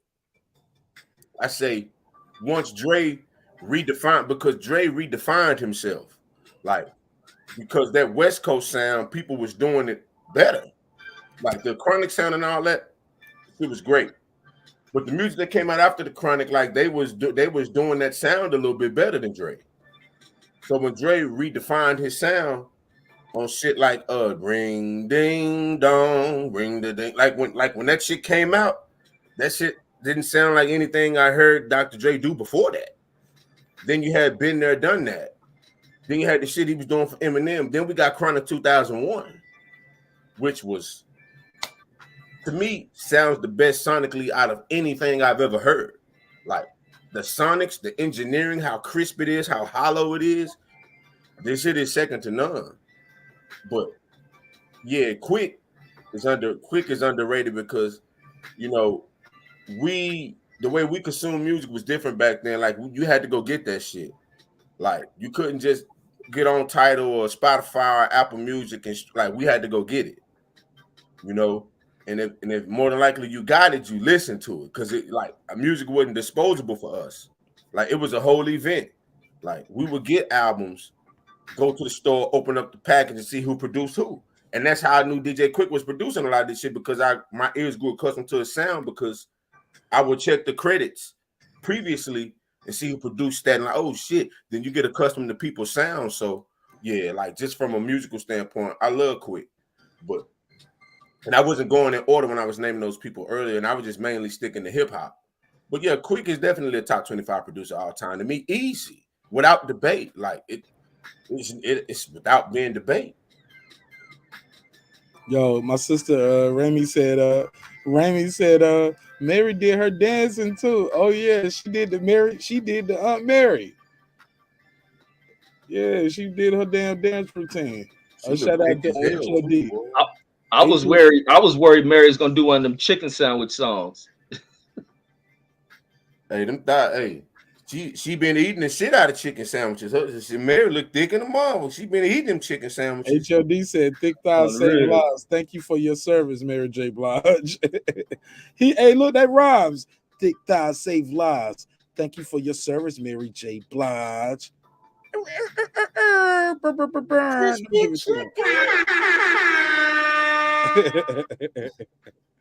I'm sorry, I had to get a couple screen grabs for my guy HOD. But go ahead. I'm sorry, go ahead. Nah, I was done. Yeah, Dr. Dre definitely the GOAT. Like I can wax poetic on and on about why Dr. Dre is the GOAT to me. But I thought you about to say I can wax that. nah, no sir, brother. No sir. Never hoid of it. Never hoid of it. Married to worn out. Oh no, Mary J. Oh, of course. Like, come on, bro. That's what I'm talking about. Because I thought you was talking about the picture. Like, I thought you were distracted by the thick thighs. Would you get a hall pass? You think your wife will let you get a hall pass? Like you at your job, or you just stopped at the Quick Trip. Somebody got a flat tire right here on the Mercedes. Somebody flag you over and say, "Hey man, I don't know how to change the tire. I'm driving this car right here." The driver is driving the car, and Mary J. Blige is in the back. And then you change the tire. You help her out because you're a real street nigga. This is Mary J. Blige. Hey, I want to invite you back to my place. I'm trying to sound like Mary J. Like how she sounded power. She said, I want to do something nice for you helping me out. Why don't you come back to let me buy you dinner? Right now. Come join us. We're going for dinner. Instantly, you in the car with Mary J. Blige. You're going for dinner. Yeah, I'm going for sure. You going right then. You're gonna leave your car parked right there at the gas station. Fuck it. I'm with Mary J. Blige. Lock everything up. I'm jumping right into Maybach. Let's go. Definitely. There's no question. Now, you can't bring your wife and nobody with you. No homeboy, nothing. It's just right now. You and Mary J. Blige. I'm her driver. I'm going. Like there's no ifs, ands, buts about it. I'm going. Now, night's going well. Mary J. Blige offered you some of that, some of that no more drama, nigga. Shit, I'm gonna make sure there's Don't no. nobody know. Now, do you get a hall pass? And you be like, Hey, look here, brother. There will be no holleration, no hateration in my dancery that night. I'm not having it. Like it won't be no holleration or hateration in the dancery that night, because I'm definitely taking hall pass. I don't need no hall pass. Well, I am the hall pass. Hey, wait, hey, deaf to whoever wrote the lyrics to that song for Mary J. Say, I can't breathe. Say what, bro? I said deaf to whoever's the songwriter that wrote that song for Mary J. What, that dancery? That dancery and this holleration, where the fuck this shit is. That was the what is a that shit was the turning point of Mary J's downslide in music.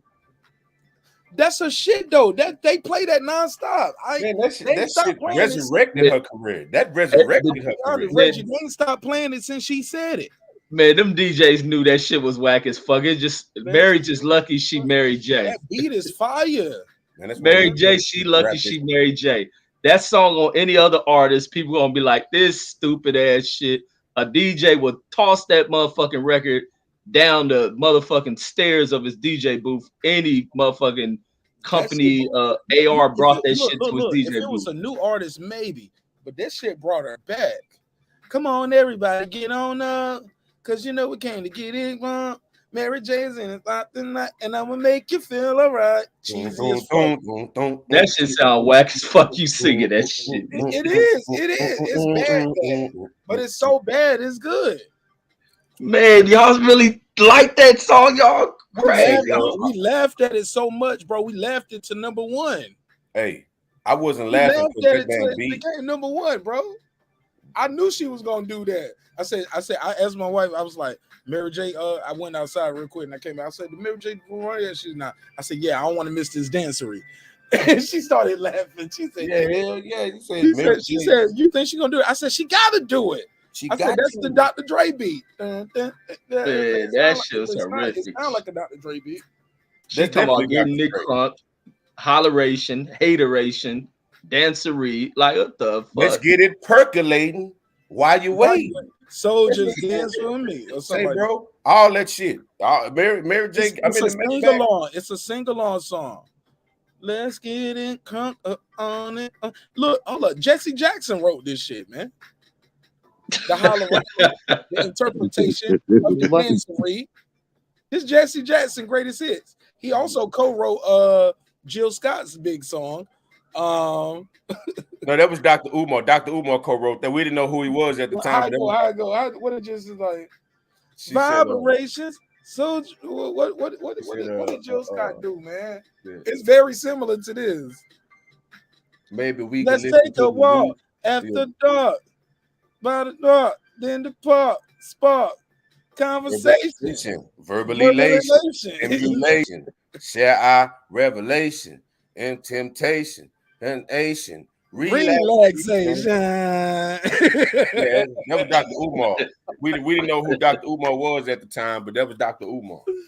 Okay, I thought it was Reggie Owens. I'm sorry, I said Reggie Owens. Nah, but yeah, man, hall pass. Nah, bro, I'm telling you, Mary J. Greatest Hits playing that night, like all that shit. Percolation. Yeah. Damn, man, we ain't gonna get no calls tonight. I paid for the phone line for nothing. Y'all be killing me when y'all don't call in, man. Like, damn, man, we pay for the phone line to have callers, but I get it. Sometimes the chat is better. I get it. Some people just enjoy the conversation. They be like, shit, I call in, y'all start joking on me. Fuck it. Let me stay in the chat. Nah, man, but I love it. I fucking love it. Reggie, you don't like the song. Reggie, you muted or you stepped away? Okay, you might. Yeah, I gotta walk downstairs real quick. All right, cool. Hey, I like the song. Thank you, Deuce. Hey, let me give you the drop. Deuce, give Mary her flowers. Give her flowers. Let me give you the drop, Deuce. Talk to me, Deuce. Yeah, anything the good doctor touches usually is gonna be a hit, especially if they put it out as a single. Somebody said, HLD said, I would tell my wife, you either with me to join or against me. But I'm going to smack the dust off Mary J. Blige tonight. Nah, Mary don't want your wife. It ain't no. It's just you. It's just you. And nobody got to know. And it's a one-off. Like, she ain't about to save you, nigga. She ain't about to save you. You go back to poverty the next day. Everybody be clear. You back to poverty the next day. You just some road. You some dick on the road, nigga. Yo, how does it feel to be like somebody treat you like some dick on the road? I ain't that fly. I ain't never had that experience. I got a family member who told me he was an ant's eyelash away from smashing on what's shorty name? Damn man, she had a hit single. She's an R&B singer. She had a hit single. I'm gonna tell y'all in a second. I'm gonna remember the song. But go ahead. But my man said, okay, he said check your IG. Let me check my IG. Y'all take the floor. I'll be right back. Yeah, speaking of that, I hollered at Meg Thee Stallion like in 2013 when she was like, I didn't know she was. I knew she was young. I didn't know she was as young as she was, but I seen her at South by. Oh, what's she name? I'm sorry. She was like, I think she's like 19. Oh wow. I didn't know, like 19, 20. Like she was young. And this was 2013. Yeah, 2013. 2013. Yeah. Hey, Megazord, could you do a top 10 Dre beats? Oh hell yeah, I could do top 10 Dre beats. What? Are you kidding me? Shit, what era? I could break them down in eras. The top 10 from the 90s, the top 10 from the 2000s. Yeah. Top 10 ever. Whatever you. Okay, this ain't in no order. This ain't in no particular order. But I would have to go with Phone Tap that he did for the Firm. Phone Tap. I would have to go with Boss's Life by Snoop. What's it called?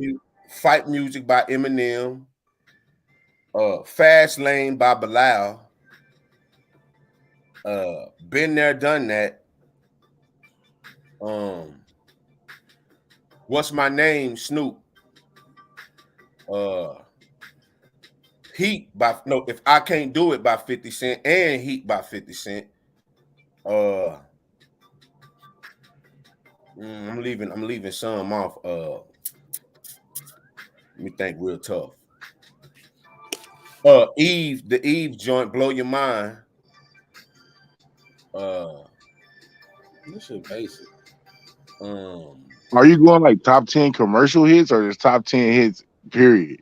I'm doing the top Dr. Dre beats I like. Like I'm not like doing hits. Like his Phone Tap by the Firm wasn't a hit. That shit was just a masterful beat. Heat and If I Can't by 50 Cent wasn't hits. They were album cuts. Fast Lane was a single, but it wasn't a hit by Bilal. But a lot of them, some of them beats, man, they got the similar bop too. The same shit you said you didn't like about DJ Quik. Respectfully. No, I said DJ Quik shit sounded regional. No, you was talking about it was one long song. Yeah, I said on Sugar Free's album is what I was specific. I said on Sugar Free album, it sounded like one long ass song. But Dr. Dre is boom bap at his base. That's why I love him so much, and he lets the instrumentation do everything. Of course, you got Still Dre Day. Of course, and the Mary J shit we just got to talking about. Come on, bro, that shit was. Come on, bro, wasn't nothing like that when that shit came out. Wasn't nothing like that on the radio, bro. Damn, man, no, let me ride. Let me read. California Love Part 2. None of that. Damn. I mean, them shits was good, bro. But I'm not before Family Affair too, though. You said what? Yeah, those were before Family Affair. Like, don't get me wrong. Like, keep your heads. The shit on that California Love shit was 95. Yeah, but I got What's My Name on there. I think What's My Name is Dr. Dre's best beat from that time period to me.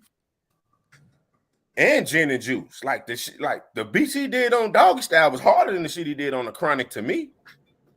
Maybe besides Let Me Ride and Let Me Ride and the Mr. Buster, where he flipped the Jamaica funk sample. But California, look, come on, bro. Dr. Dre didn't have the best beats on. He didn't have the best beats on that project. Like, yo, that Mary J shit, that Family Affair shit is 21 years old, bro. mm-hmm. I didn't know that song was that old. I knew it was an older song. That's a baby. That's a grown baby. Hey, bro. It's 2022, homie. That was 2000, bro. Bro. I'm just saying, I didn't realize that song was 2001. That's how long I've been listening to that song. Yeah. In the Club was 2003. Okay, now I knew that was an old song.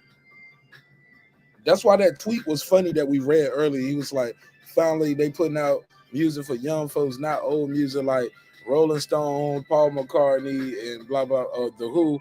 He said, and then it sits in like, oh, shit. We're the old folks now. Mm-hmm. And music has changed. You know what I'm saying? And and it's Hey, starting Megazord. Go ahead. No, I was saying, hey, Megazord, you ever heard that song About Me with Raekwon and Busta Rhymes with a Dre beat? Yeah, you said you talking about this song that go It's on Big Bang, right? It's on the Big Bang, right? No, it's on the It's on Cuban. It's on Raekwon shit. Yeah, Cuban Link too. Yeah. Okay, yeah, I have. No, that shit was dope too. Yeah. That's one of Dre's hardest beats ever, bro. That shit great too. The shit on Eminem's Relapse, top level shit, homie. Hey, Deuce, I would never disagree with you on no Dr. Dre beat, bro. Never. Man. You'd never get an argument out of me when it comes to Dr. Dre, bro. Never. The niggas the GOAT, man. No matter how much work he put in. Can you be the GOAT if you're getting so much help, though? Yes, because you're a producer. You're not a beat. You're getting so much help. Shout out to Donda in the building. Donda, what up, though? She said, he said, he or she, respectfully. What a tribute to Pac-Man with the I Ain't Mad at Pac. What a tribute to Pac, man, with the I Ain't Mad at You and Eminem bending down on one knee when Dre played that. I think that was for Kaepernick, though. I think the one knee was for Kaepernick, but hey, if you interpret it as that way, that's dope too. But shout out to Donna. Donna actually just left a comment as, are we going to do a review on the left a comment on another video, but shout out to Donna. He said, and I'm actually replying to your comment right now, Donna. Yeah, I'm in real time. So that's dope that I'm replying to your comment and then you're on the live. Are we gonna do a review on Kanye's documentary dropping soon? It's called Genius, but it's spelled phonetically, right? Mm-hmm. And it's gonna be on Netflix November the 16th. Who's in for that? Oh, I definitely do.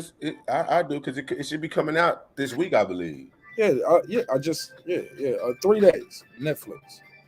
Actually, 2 days now because it's a new day for me. Right. So February the 16th. I can't afford my Netflix bill this month. Them Cardinal 3s coming out next Saturday, so we gotta cut some things off. We're gonna get Jay-Z to buy them hoes for you so he can make some of your list. We're gonna get that. We're gonna get Hova to purchase them for you so he can make all praise to Jay Hova.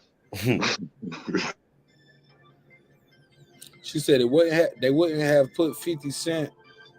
That would have been Tupac's spot tonight, I believe. I guess she said, okay, I see. If Tupac wasn't dead, he would have been on this tonight. Shit, Tupac might Tupac would have had his own shit. Tupac would have been Jay-Z producing it. Event. For real. Who knows, right? Interesting. I like that though. I like that. I like how you thinking though, Raymond. I like how you thinking. Donda said, man, I wish they did that Tupac hologram like they did in 2012 for real. You can keep that shit. What? Okay, go for it. They keep that hologram. Talk to me. Why you don't like the Tupac hologram? Hey man, first and foremost, Snoop didn't like it either. Did you see how stiff he was when that digital Tupac was moving toward him and he moved the hell out the way? That nigga Snoop had to stop smoking his blunt and shake his head and shit. Yeah, hell no. What did he say about it? Did he say he didn't like it, or are we just going by what it looked like? Maybe he was trying to get out of the way, not to fuck it up. He could have been out of position from what we rehearsed. It's possible, right?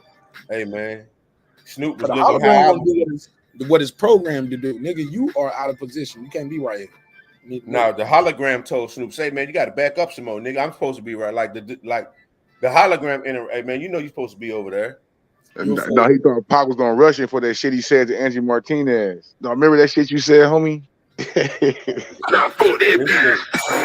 Bruh. It said Tupac was controlling the hologram from the back, like McAfee. He came. Man, I'll be back, man. I gotta walk away from y'all, man. I'm gonna let y'all have this. Let me get these legends on the screen while y'all do y'all roast. Now, for real, y'all keep cooking up real quick. I need to run and grab me a bottle of water. Yeah. Well, as soon as I walk away, somebody will call. Hopefully not. But go ahead. But no, go ahead, niggas are. Now, big five. I say, man, you won't get no disagreement out of me when it comes to Dr. Dre, bro. His sound is the seminal sound to rap to me, and like I said, like in his later, like I would say, in his mid 2000s, that's when he started. What I like assembling a team. Which and I think that was actually the best thing for his career because the shit was just great. Like, of course, he would set the initial pattern. Scott Storch, Hitman, Mailman, Mike Elizondo, Focus, all these dudes would come in and do what they do. And they would only do like one part while Dr. Dre would put that shit together and, just make it tight and make it uniform. But Dr. Dre would do like he would go search for the sample. He would chop it up. Once he chop it up, he would have them play the sample back. So I think he just used real musicians instead of using the sample, like which was genius to me because it added a different layer of clarity. But when he got Storch, I always equate to Quincy Jones. Like everybody say, Quincy Jones might not be able to play a piano, but he can sure tell you how to play the piano. You know what I mean? That's a fine art. Well, that's something that everybody can't do. Quincy reads sheet music. Like Quincy arranged whole woodland sections. Like he did the sheet music. So not only could he play it, he could arrange it and write it. Quincy is the greatest producer of any genre all time. And it's not even close.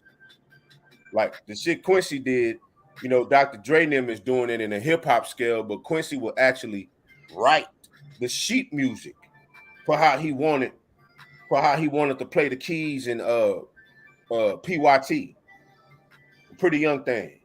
Like it say Quincy different, bro. Quincy a different monster, but Dr. Dre is the hip hop equivalent to that to me. And Kanye to a lesser degree, but because I think Pharrell would be my second. After Dre would be Pharrell, and my third would be Kanye. But if someone says Kanye and Pharrell the GOAT or Timbaland the GOAT, I couldn't really argue because I believe the effect that they had on the culture was just as great. It's just that for me, Dr. Dre always, it's just the consistency, man, was second to none. Yeah, man. You're right about that, bro. You are. But shit, man, I gotta go, man. Where Marq at? I gotta go. I got some things to do in the morning. But hey, I enjoyed this talk. You right. All praise to Jay-Z. He produces everything great. Turn water into wine, all that good stuff. And y'all brothers have a safe week, man. You too, bro. We gotta do this again. We definitely gonna have to have our DJ Quik conversation so I can show you how deep I know his bag is, bro.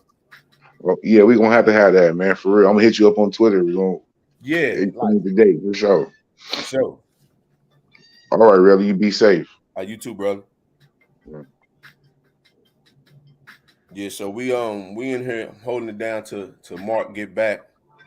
And you see the number on the screen, you can call in and talking about the Super Bowl, the halftime show, the greatness of Andre Young, or anybody that was on that stage, Mary J, Eminem, Snoop, Kendrick, and 50, because 50 great too. I think 50's he's a better show writer than he is music writer, but you know, still is what it is. Hey Reggie, you there, big bro?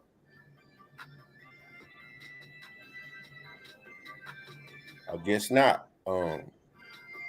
Yeah, the phone lines is open. 470-705-9507. Like I said, Appreciate you. I'm back, bro. yes, sir. Polling the question, Dr. Dre's Gizzo. Shout out Detroit BC. He said, hope to see it. Detroit, he asked her where she stayed at in Detroit. He trying to smash. I get it. I can respect it. Hey, Detroit, I respect it. I respect it. Look at her, gorgeous, beautiful sister. I know Box in Detroit. He said he trying to smash you. No, I'm joking.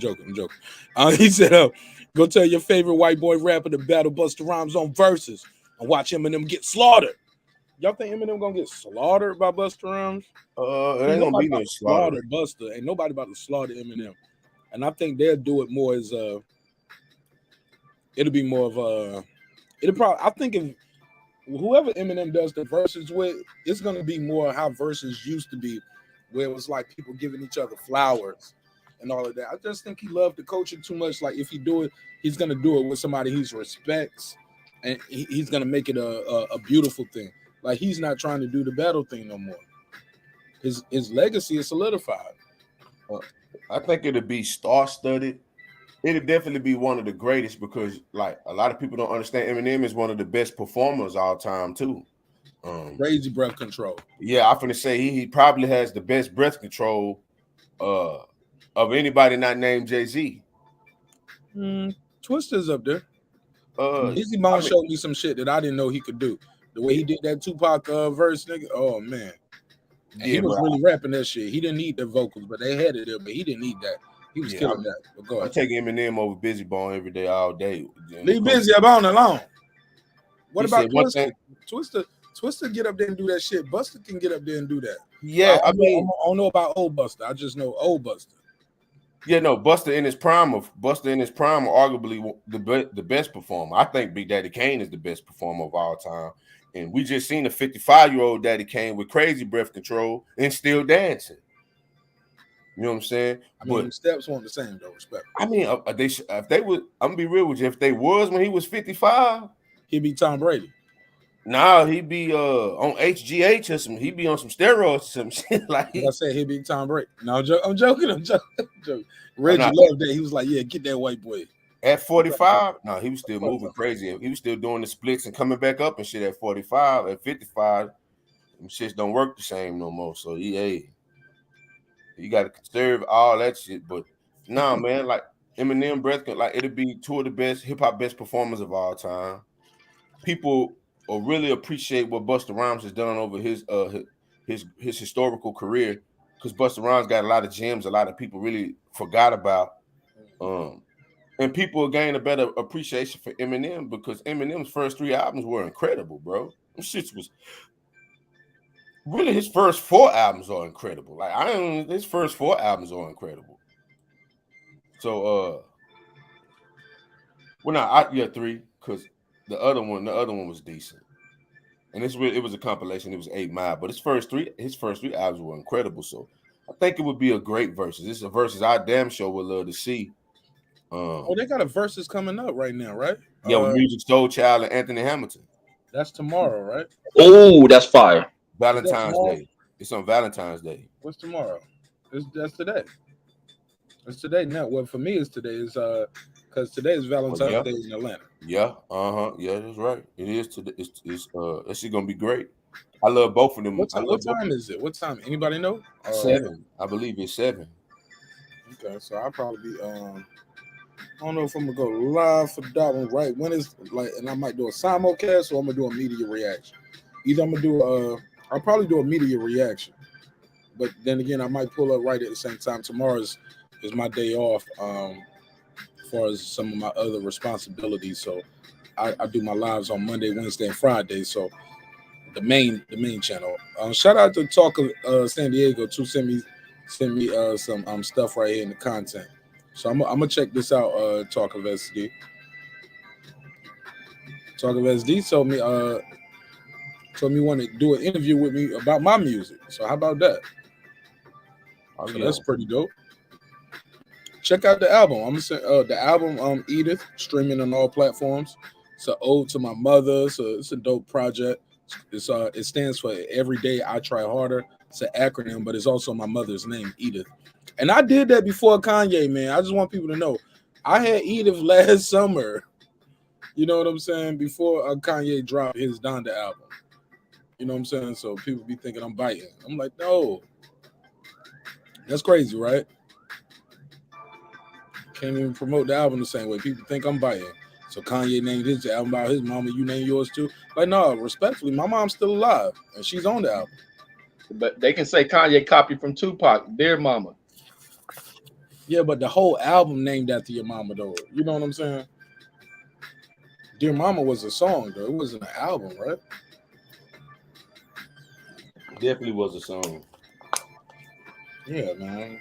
Then I got my mom on the album, but he got old clips of his mom. Like, but my album is an acronym, and it's dope.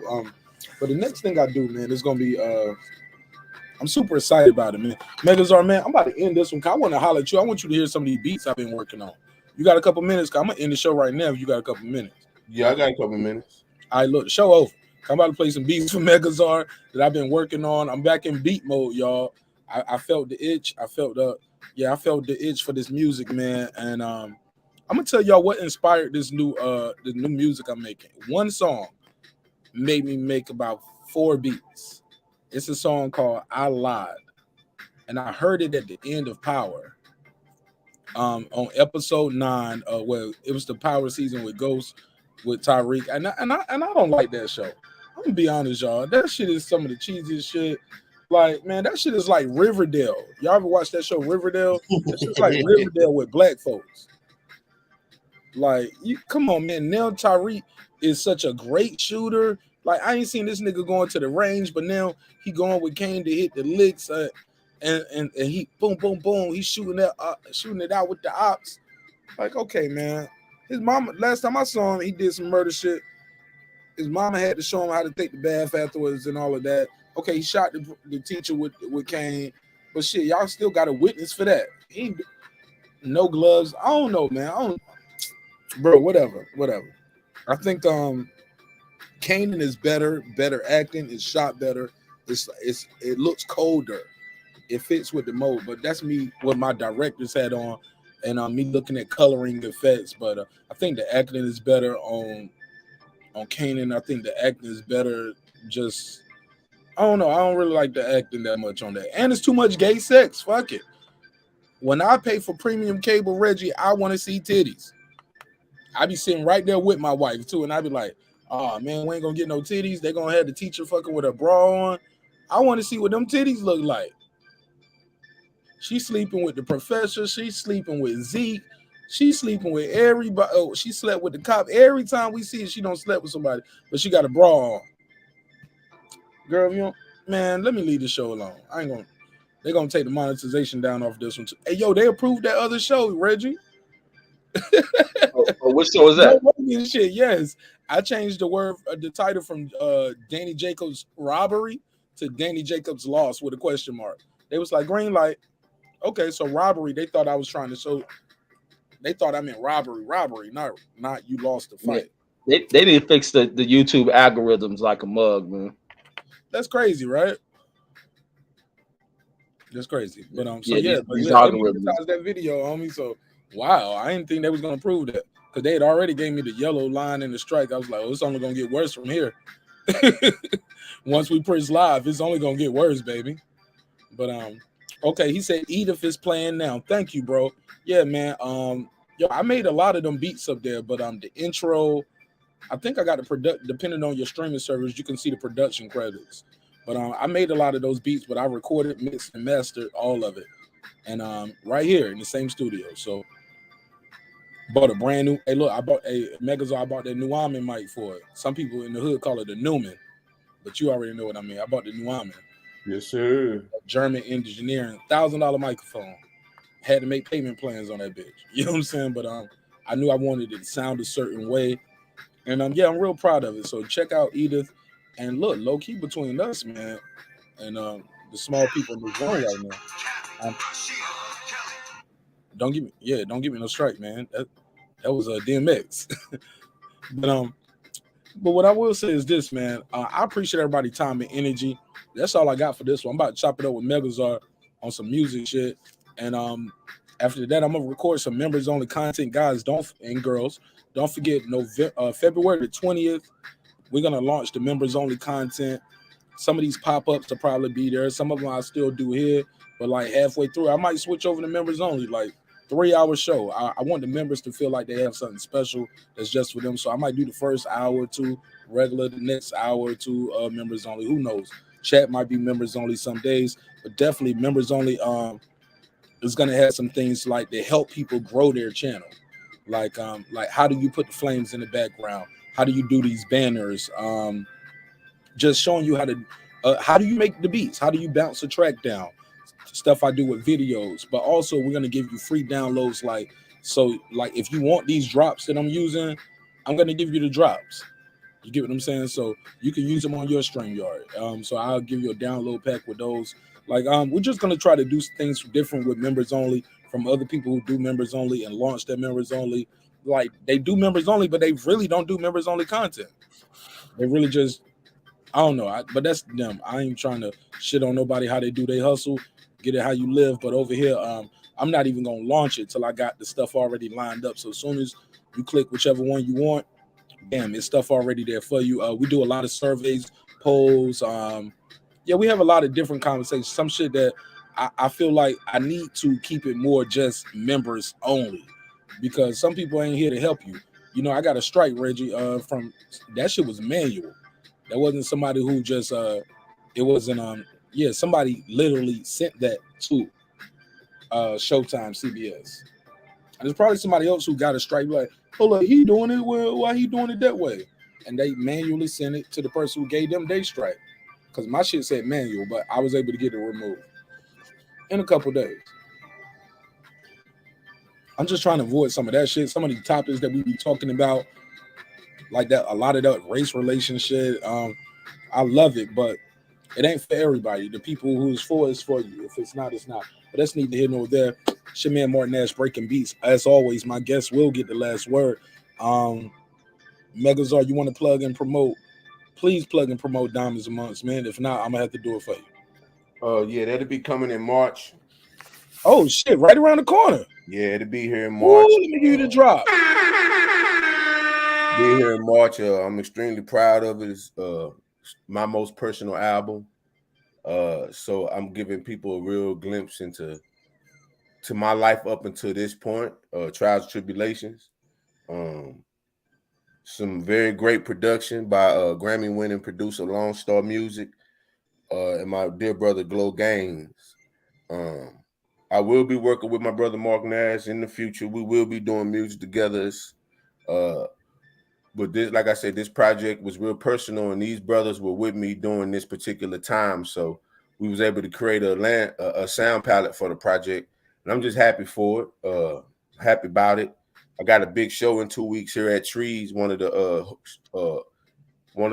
historical venues here in Dallas. It'll be on Savior's Day. If you know anything about the history of the NOI, you know what Savior's Day mean. But it'll be February 26th.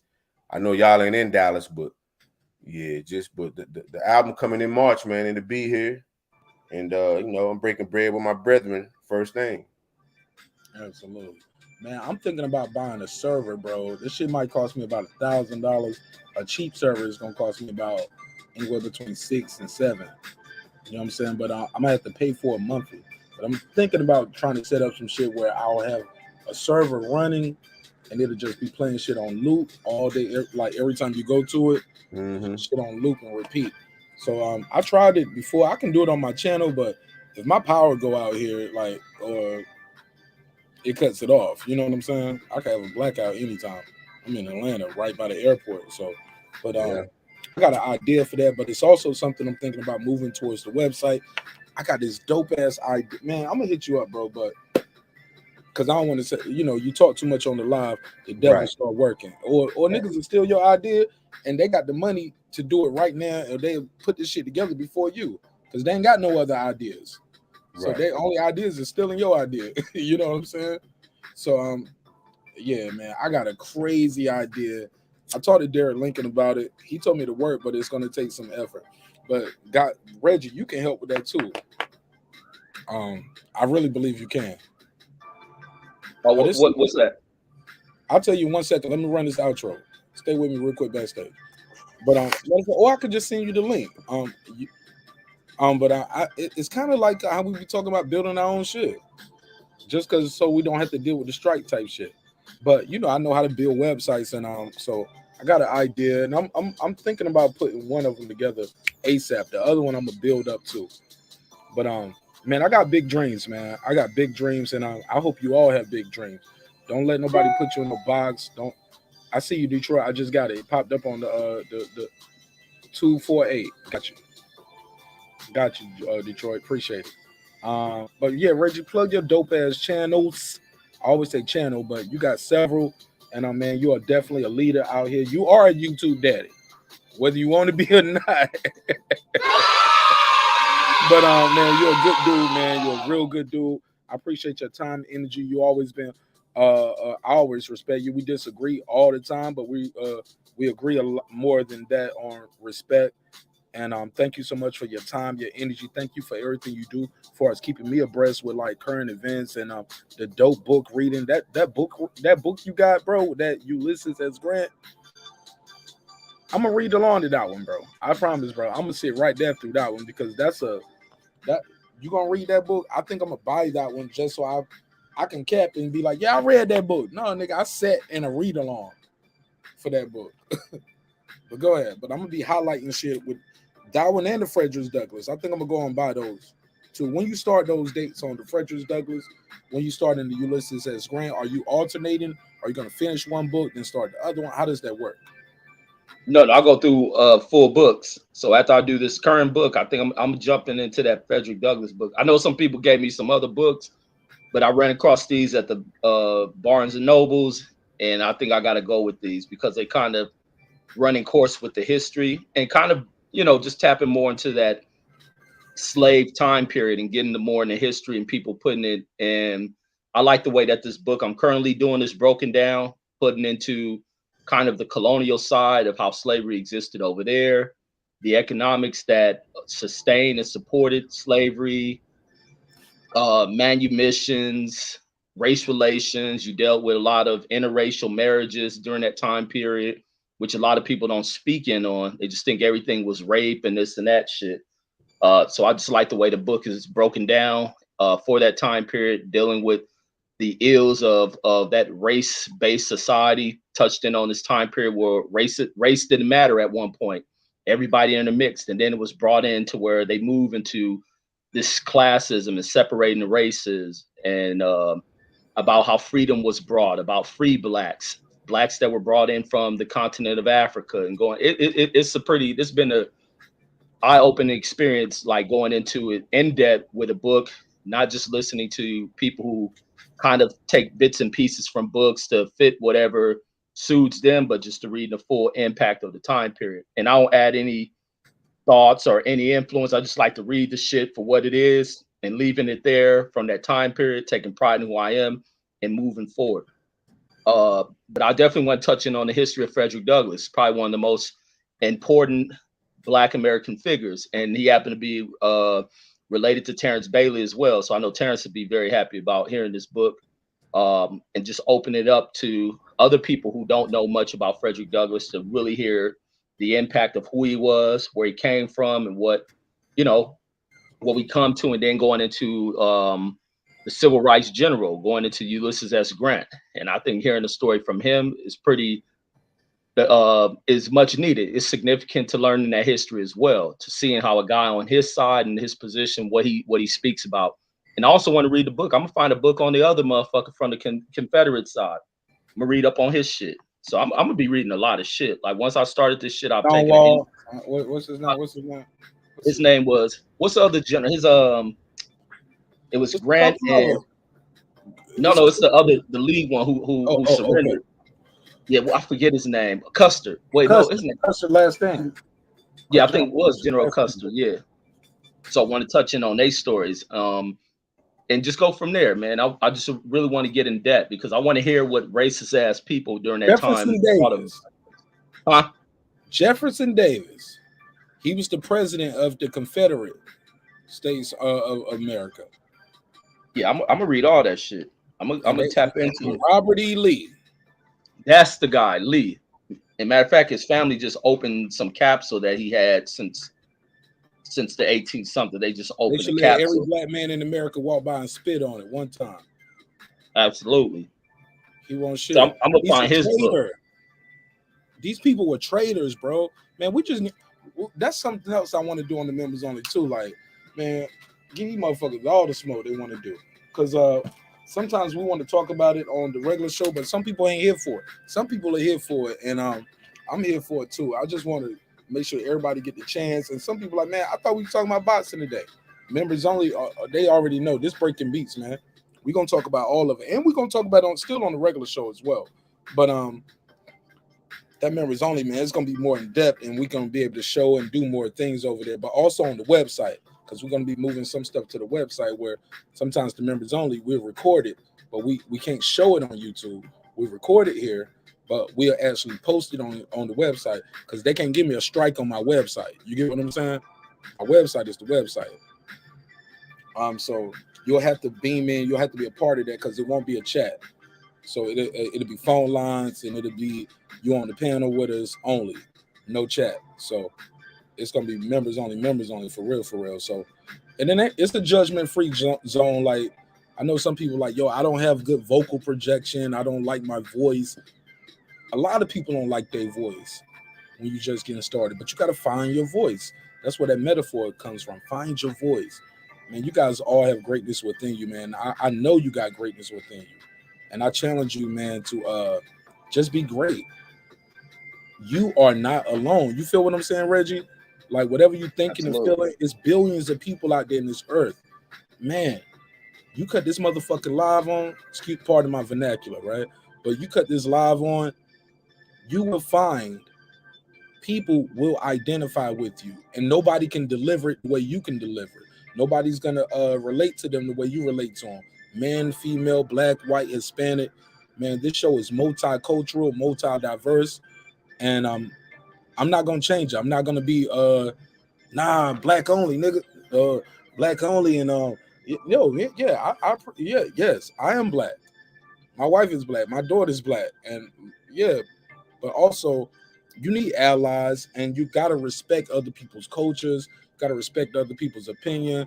Got to give them the opportunity to say their piece. Cause that's how that's why we have problems a lot of times on these panels in this space. I say it all the time. People don't feel like they get a voice to be heard. That's why I pride myself on being what Megazar always called me, one of the best facilitators in this shit. Like it hurts me to cut people off. But sometimes I interject and I got to remind myself, thank you, Reggie, for keeping me in point tonight. Mark, don't be so quick to give a reaction. Sometimes I give a reaction just to get a reaction, right? Just because it's part of the character of the show. But also, I gotta make sure everybody, hey, mute your mic. Hold up, mute your mic. Don't cut them off. Let them finish. Let her finish. You know what I'm saying? Some people don't like that. Look, I lost a couple good people on this show because you muted my mic while you cut somebody off, my brother, or you cut somebody off, my sister. Let them finish, even if you disagree. When they talking about me, let them finish talking about you. Then you can reply. But we got to have some decorum here. We can't turn this into the Jerry Springer shit. I'm not here for that. That's not. Look, man, we ain't got to agree, but we got to respect each other. Reggie, so did you plug all your channels? I'm sorry, my brother. Oh, no, it's all good. But yeah, y'all catch me on this channel here, Boxing Conversation with Reggie Owens, and also Boxing Conversation with Reggie Owens with the number 2 on it. Reading with Reggie Owens, we're doing the book reads. Politics and news with Reggie Owens, cover politics and other stuff. And I'm just doing that just to sort my channels out. So in case I lose a channel, I ain't losing certain content. That's the only reason why I'm doing all these channels, because I lost the channel and got close to losing this current one right here. I was a strike away from losing this current one. for each kind of strike you can get. Who helped you? Come on, keep it a buck. Who gave you a little gem? Come on, bro. Oh yeah, for sure. Salute my brother Marq Nash for giving me the ideal of turning videos, putting them in private, so that way to avoiding them trying to strike anything else. So salute to my brother Marq, most definitely for that. We brothers together, man. Hey, look, and them views don't go away. And matter of fact, but if you make them unlisted, that'll help too. So if people, if they got the link, somebody share the link, they can still watch it. But if you're trying to make sure you don't get no strike from here to there, man, just make it private so can't nobody else see it. And then you can start all over. But I got a question for you real quick before I let you go. I share I don't even know how that works. I got a strike on my main channel, but then get a strike on my backup channel that was streaming the same content. It was almost like the main channel was like what got their attention. So instantly I went to the backup channel and just made that video private. I was like, well, if I got it here, I should be getting a strike there. How does that even work? Why did they strike one but didn't strike both channels? And man, I don't get that, bro. I got a video that got me a strike, and on one of the smaller channels, it's one video I got like 300,000 views on it, and that's the video got me a strike on my other channel that got taken. I'm like, I don't get this shit. That one got too much attention, I guess. Somebody got offended and hit the button, right? Yeah, but no, the video that's still up got like 300,000 views. I think it was that video of that kid in Inglewood who ended up getting shot in his car, the one who was vandalizing that Nipsey mural. It's still up on my I'm not sure which one of the channels, but a smaller one. And that shit got like 300,000 views. But on the other channel I had that got terminated, they strike that shit. Shout out to Talk with SC. Let me mod him up. He stuck around a long time. Yo, Rich, remember I was on your damn Detroit. You ain't got no mod? Let me mod Detroit BC up. Damn, shout out Detroit BC. Damn, Jaden ain't my. Some of these people, man, I be wanting to mod them up just because my show be long as fuck. The dude who was on your channel, he was like, what's his name? Terry Smoot was like, Marnash, I've been watching your show for 3 months. I ain't got no moderated wrench. Bro, maybe I don't see you long enough. These people, I see them in the chat. You got to be active. You got to be active. It's one thing to subscribe. It's one thing to be a moderator. But why do you need a gun and a badge to be security at a club that you don't show up to? You know what I'm saying? I don't get it. Look, the wrench don't mean shit, man. All it means is you can't be silenced. Nobody can time you out. I give you a wrench today, but shit, you ain't here talking crazy. I'll take the wrench tomorrow. Like, I'm your YouTube daddy too, Nick. No, I'm joking. Look, it's all love, man. It's all love, man. I don't want people to get offended when they don't get a wrench and all of that shit. Did you drop a donation? I missed it. Whatever. He said, damn, I missed Megazar. Okay, he said, I'll call you tomorrow. All right, well, look, I'm about to get into these beats. About to get into this members only content. I'm about to call Megazar real quick. But Reggie, thank you for your time and energy, bro. It's all love on this side. I know I be trolling shit in the chat, but I have the utmost respect for you, my brother. If I ever had a problem with you, you ain't gonna hear about it on no live. I'm gonna call you and be like, hey man, what's going on? And I hope you would do, and I would pray that you would do the same, because you got my number. Man, I'm gonna do both. I'm gonna talk shit on YouTube and then call you up and talk shit. No, call me first though. Call me first. Give me a chance to make it right, because it might be some cap out there. People hate to see people like, you show Reggie so much respect. Y'all gay. No, nigga, no. He's respectful. I'm respectful. That's why we can get along. Plus, we realize we can't murder each other through the Wi-Fi, nigga. Exactly. All right, God bless, my brother. Yes, sir. Salute to Megazar, man. Salute my brother Megazar, my cousin who finally gave Jay-Z his props. Salute. But I'm out. Oh, he bowed down to kiss the ring tonight. Yeah, he gave the blueprint. God bless. God bless. Hey, man, another one, man. This has been a hell of a show. Damn, man, we lost Megazar, but let me try to call him real quick. See if I can catch him before he go to sleep. This is another great episode of Breaking Beats with your man Marq Nash. And look, guys, we got the merch on the website. Go to marqnash.com. Look, I'm working on the website. I know the website pretty basic right now. It got the opening page, especially if you're watching on your phone. It look one way, but if you're watching on your laptop, we have the automatic play going. So it looks better on your desktop than it does on your phone, because we got a video playing automatically. So check out the desktop version. Check out the website, marqnash.com. But more importantly, go to click the shop You can buy the merch, and you can also put in this promo code Nash27. Put in the promo code Nash27 and save yourself 15%. Yeah, that 15% is enough to cover the shipping and handling. So basically, you just buying the merch flat out. Also, for some of the merch, that 15% is gonna make the shirt or t-shirt or the sweater cheaper, and it's still gonna be free shipping. That's my way of giving y'all free shipping, right? So I got two ways I can do this too. I can give y'all percentages off, or I can make sure you guys always have free shipping. So we just trying to make sure we do what's good by you guys. Because for me, I make a couple dollars off of this, but for me, it's about seeing you guys pull up on the panel. When you guys join the panel, you wearing the merch. Oh man, y'all make an old man cry. I'll be like, oh man, it's working, because we try to put out motivational and inspiring quotes. So with that said, I'll give HLD something motivational right here. Some Mary J. Blige, thighs. Remember, drinks require sleep, goals require effort. Go out there and get your goals. It's a hip-hop political sports show with a comedy twist. We like to let the jokes fly. You know why? Because life is serious enough, man. Before I go, man, I'm going to tell y'all something that I say a lot. I say it loosely. I say it vaguely.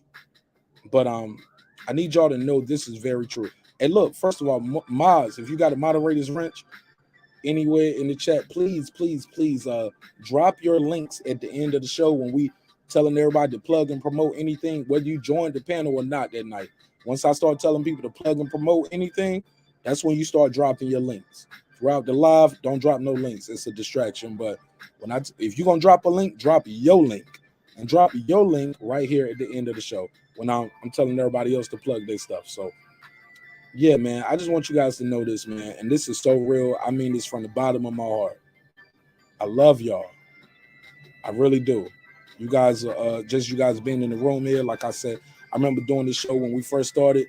We would have one person watch, two people watching. My wife in one room and me on the live, but I have my cell phone open. And now sometimes we do 1,000 views a night. Sometimes we do a couple hundred views. I never thought that would happen. There was times where we would do the show and we wouldn't even get 100 views. We wouldn't even get 10 views. So we all start from somewhere. And I just want to challenge you guys to believe in yourself and always remember, man, it's not just a metaphor or a punchline when I say dreams require sleep, goals require. Bro, that sis, it's real. It's real. I'm looking right here and we almost did 1,000 views on this right now. It says 924 views on this video. 924 people have seen some part of this video tonight. It's part of dreams coming true, right? So I challenge you guys to go out there and live your best life safely, responsibly. Do your thing. If I can help you promote your channel in any way, your website, your brand, all my contact information, my P.O. box. If you got products you want to send to me to promote on the show, my P.O. box is right there in the description block. Reach out to me. P.O. box 674 Red Oak, Georgia. And the zip code is there. I'm not that good with it, but it's in the description block. All right. So just always remember, I love you. And even if you don't love yourself, guess what? God loves you, and so does everybody here at Breaking Beats and the neighborhood. It's your man, Marq Nash. Man, I'll see y'all on the next one. Tomorrow's our flagship show. I should be here at 10 o'clock. I'm trying to move the time from 10 to 11. Little by little, guys. I'm trying to move it from 10 to 11. It'll all make sense soon. I know y'all be like, you moving the showtime back from 10 to 11? It'll make sense soon. Like I said, we're doing more members-only content, but also it'll all make sense soon. So bear with me. Give me time. It'll all reveal itself soon. And when I say soon, I mean very, very soon. So join the Breaking Beats Facebook page. Join the Breaking Beats Facebook page and post your content there. You ain't got to worry about your content getting approved or disapproved, whether I agree or disagree. Just plug your content there. And yeah, I look forward to seeing you guys over there. So yeah, like I said, man, I love you. God loves you. The neighborhood loves you. And I see you soon. It's your man Marq Nash, Breaking Beats, where we break down business, entertainment, art, technology, sports, and anything else you and I feel like talking about, baby. It's a hip-hop political sports show with a comedy twist. We like to let the jokes fly. You know why? Because life is serious enough. Let's get it. Megazord, I'm about to call you now if you're still listening. Wake up. This that squad sound. This is madness.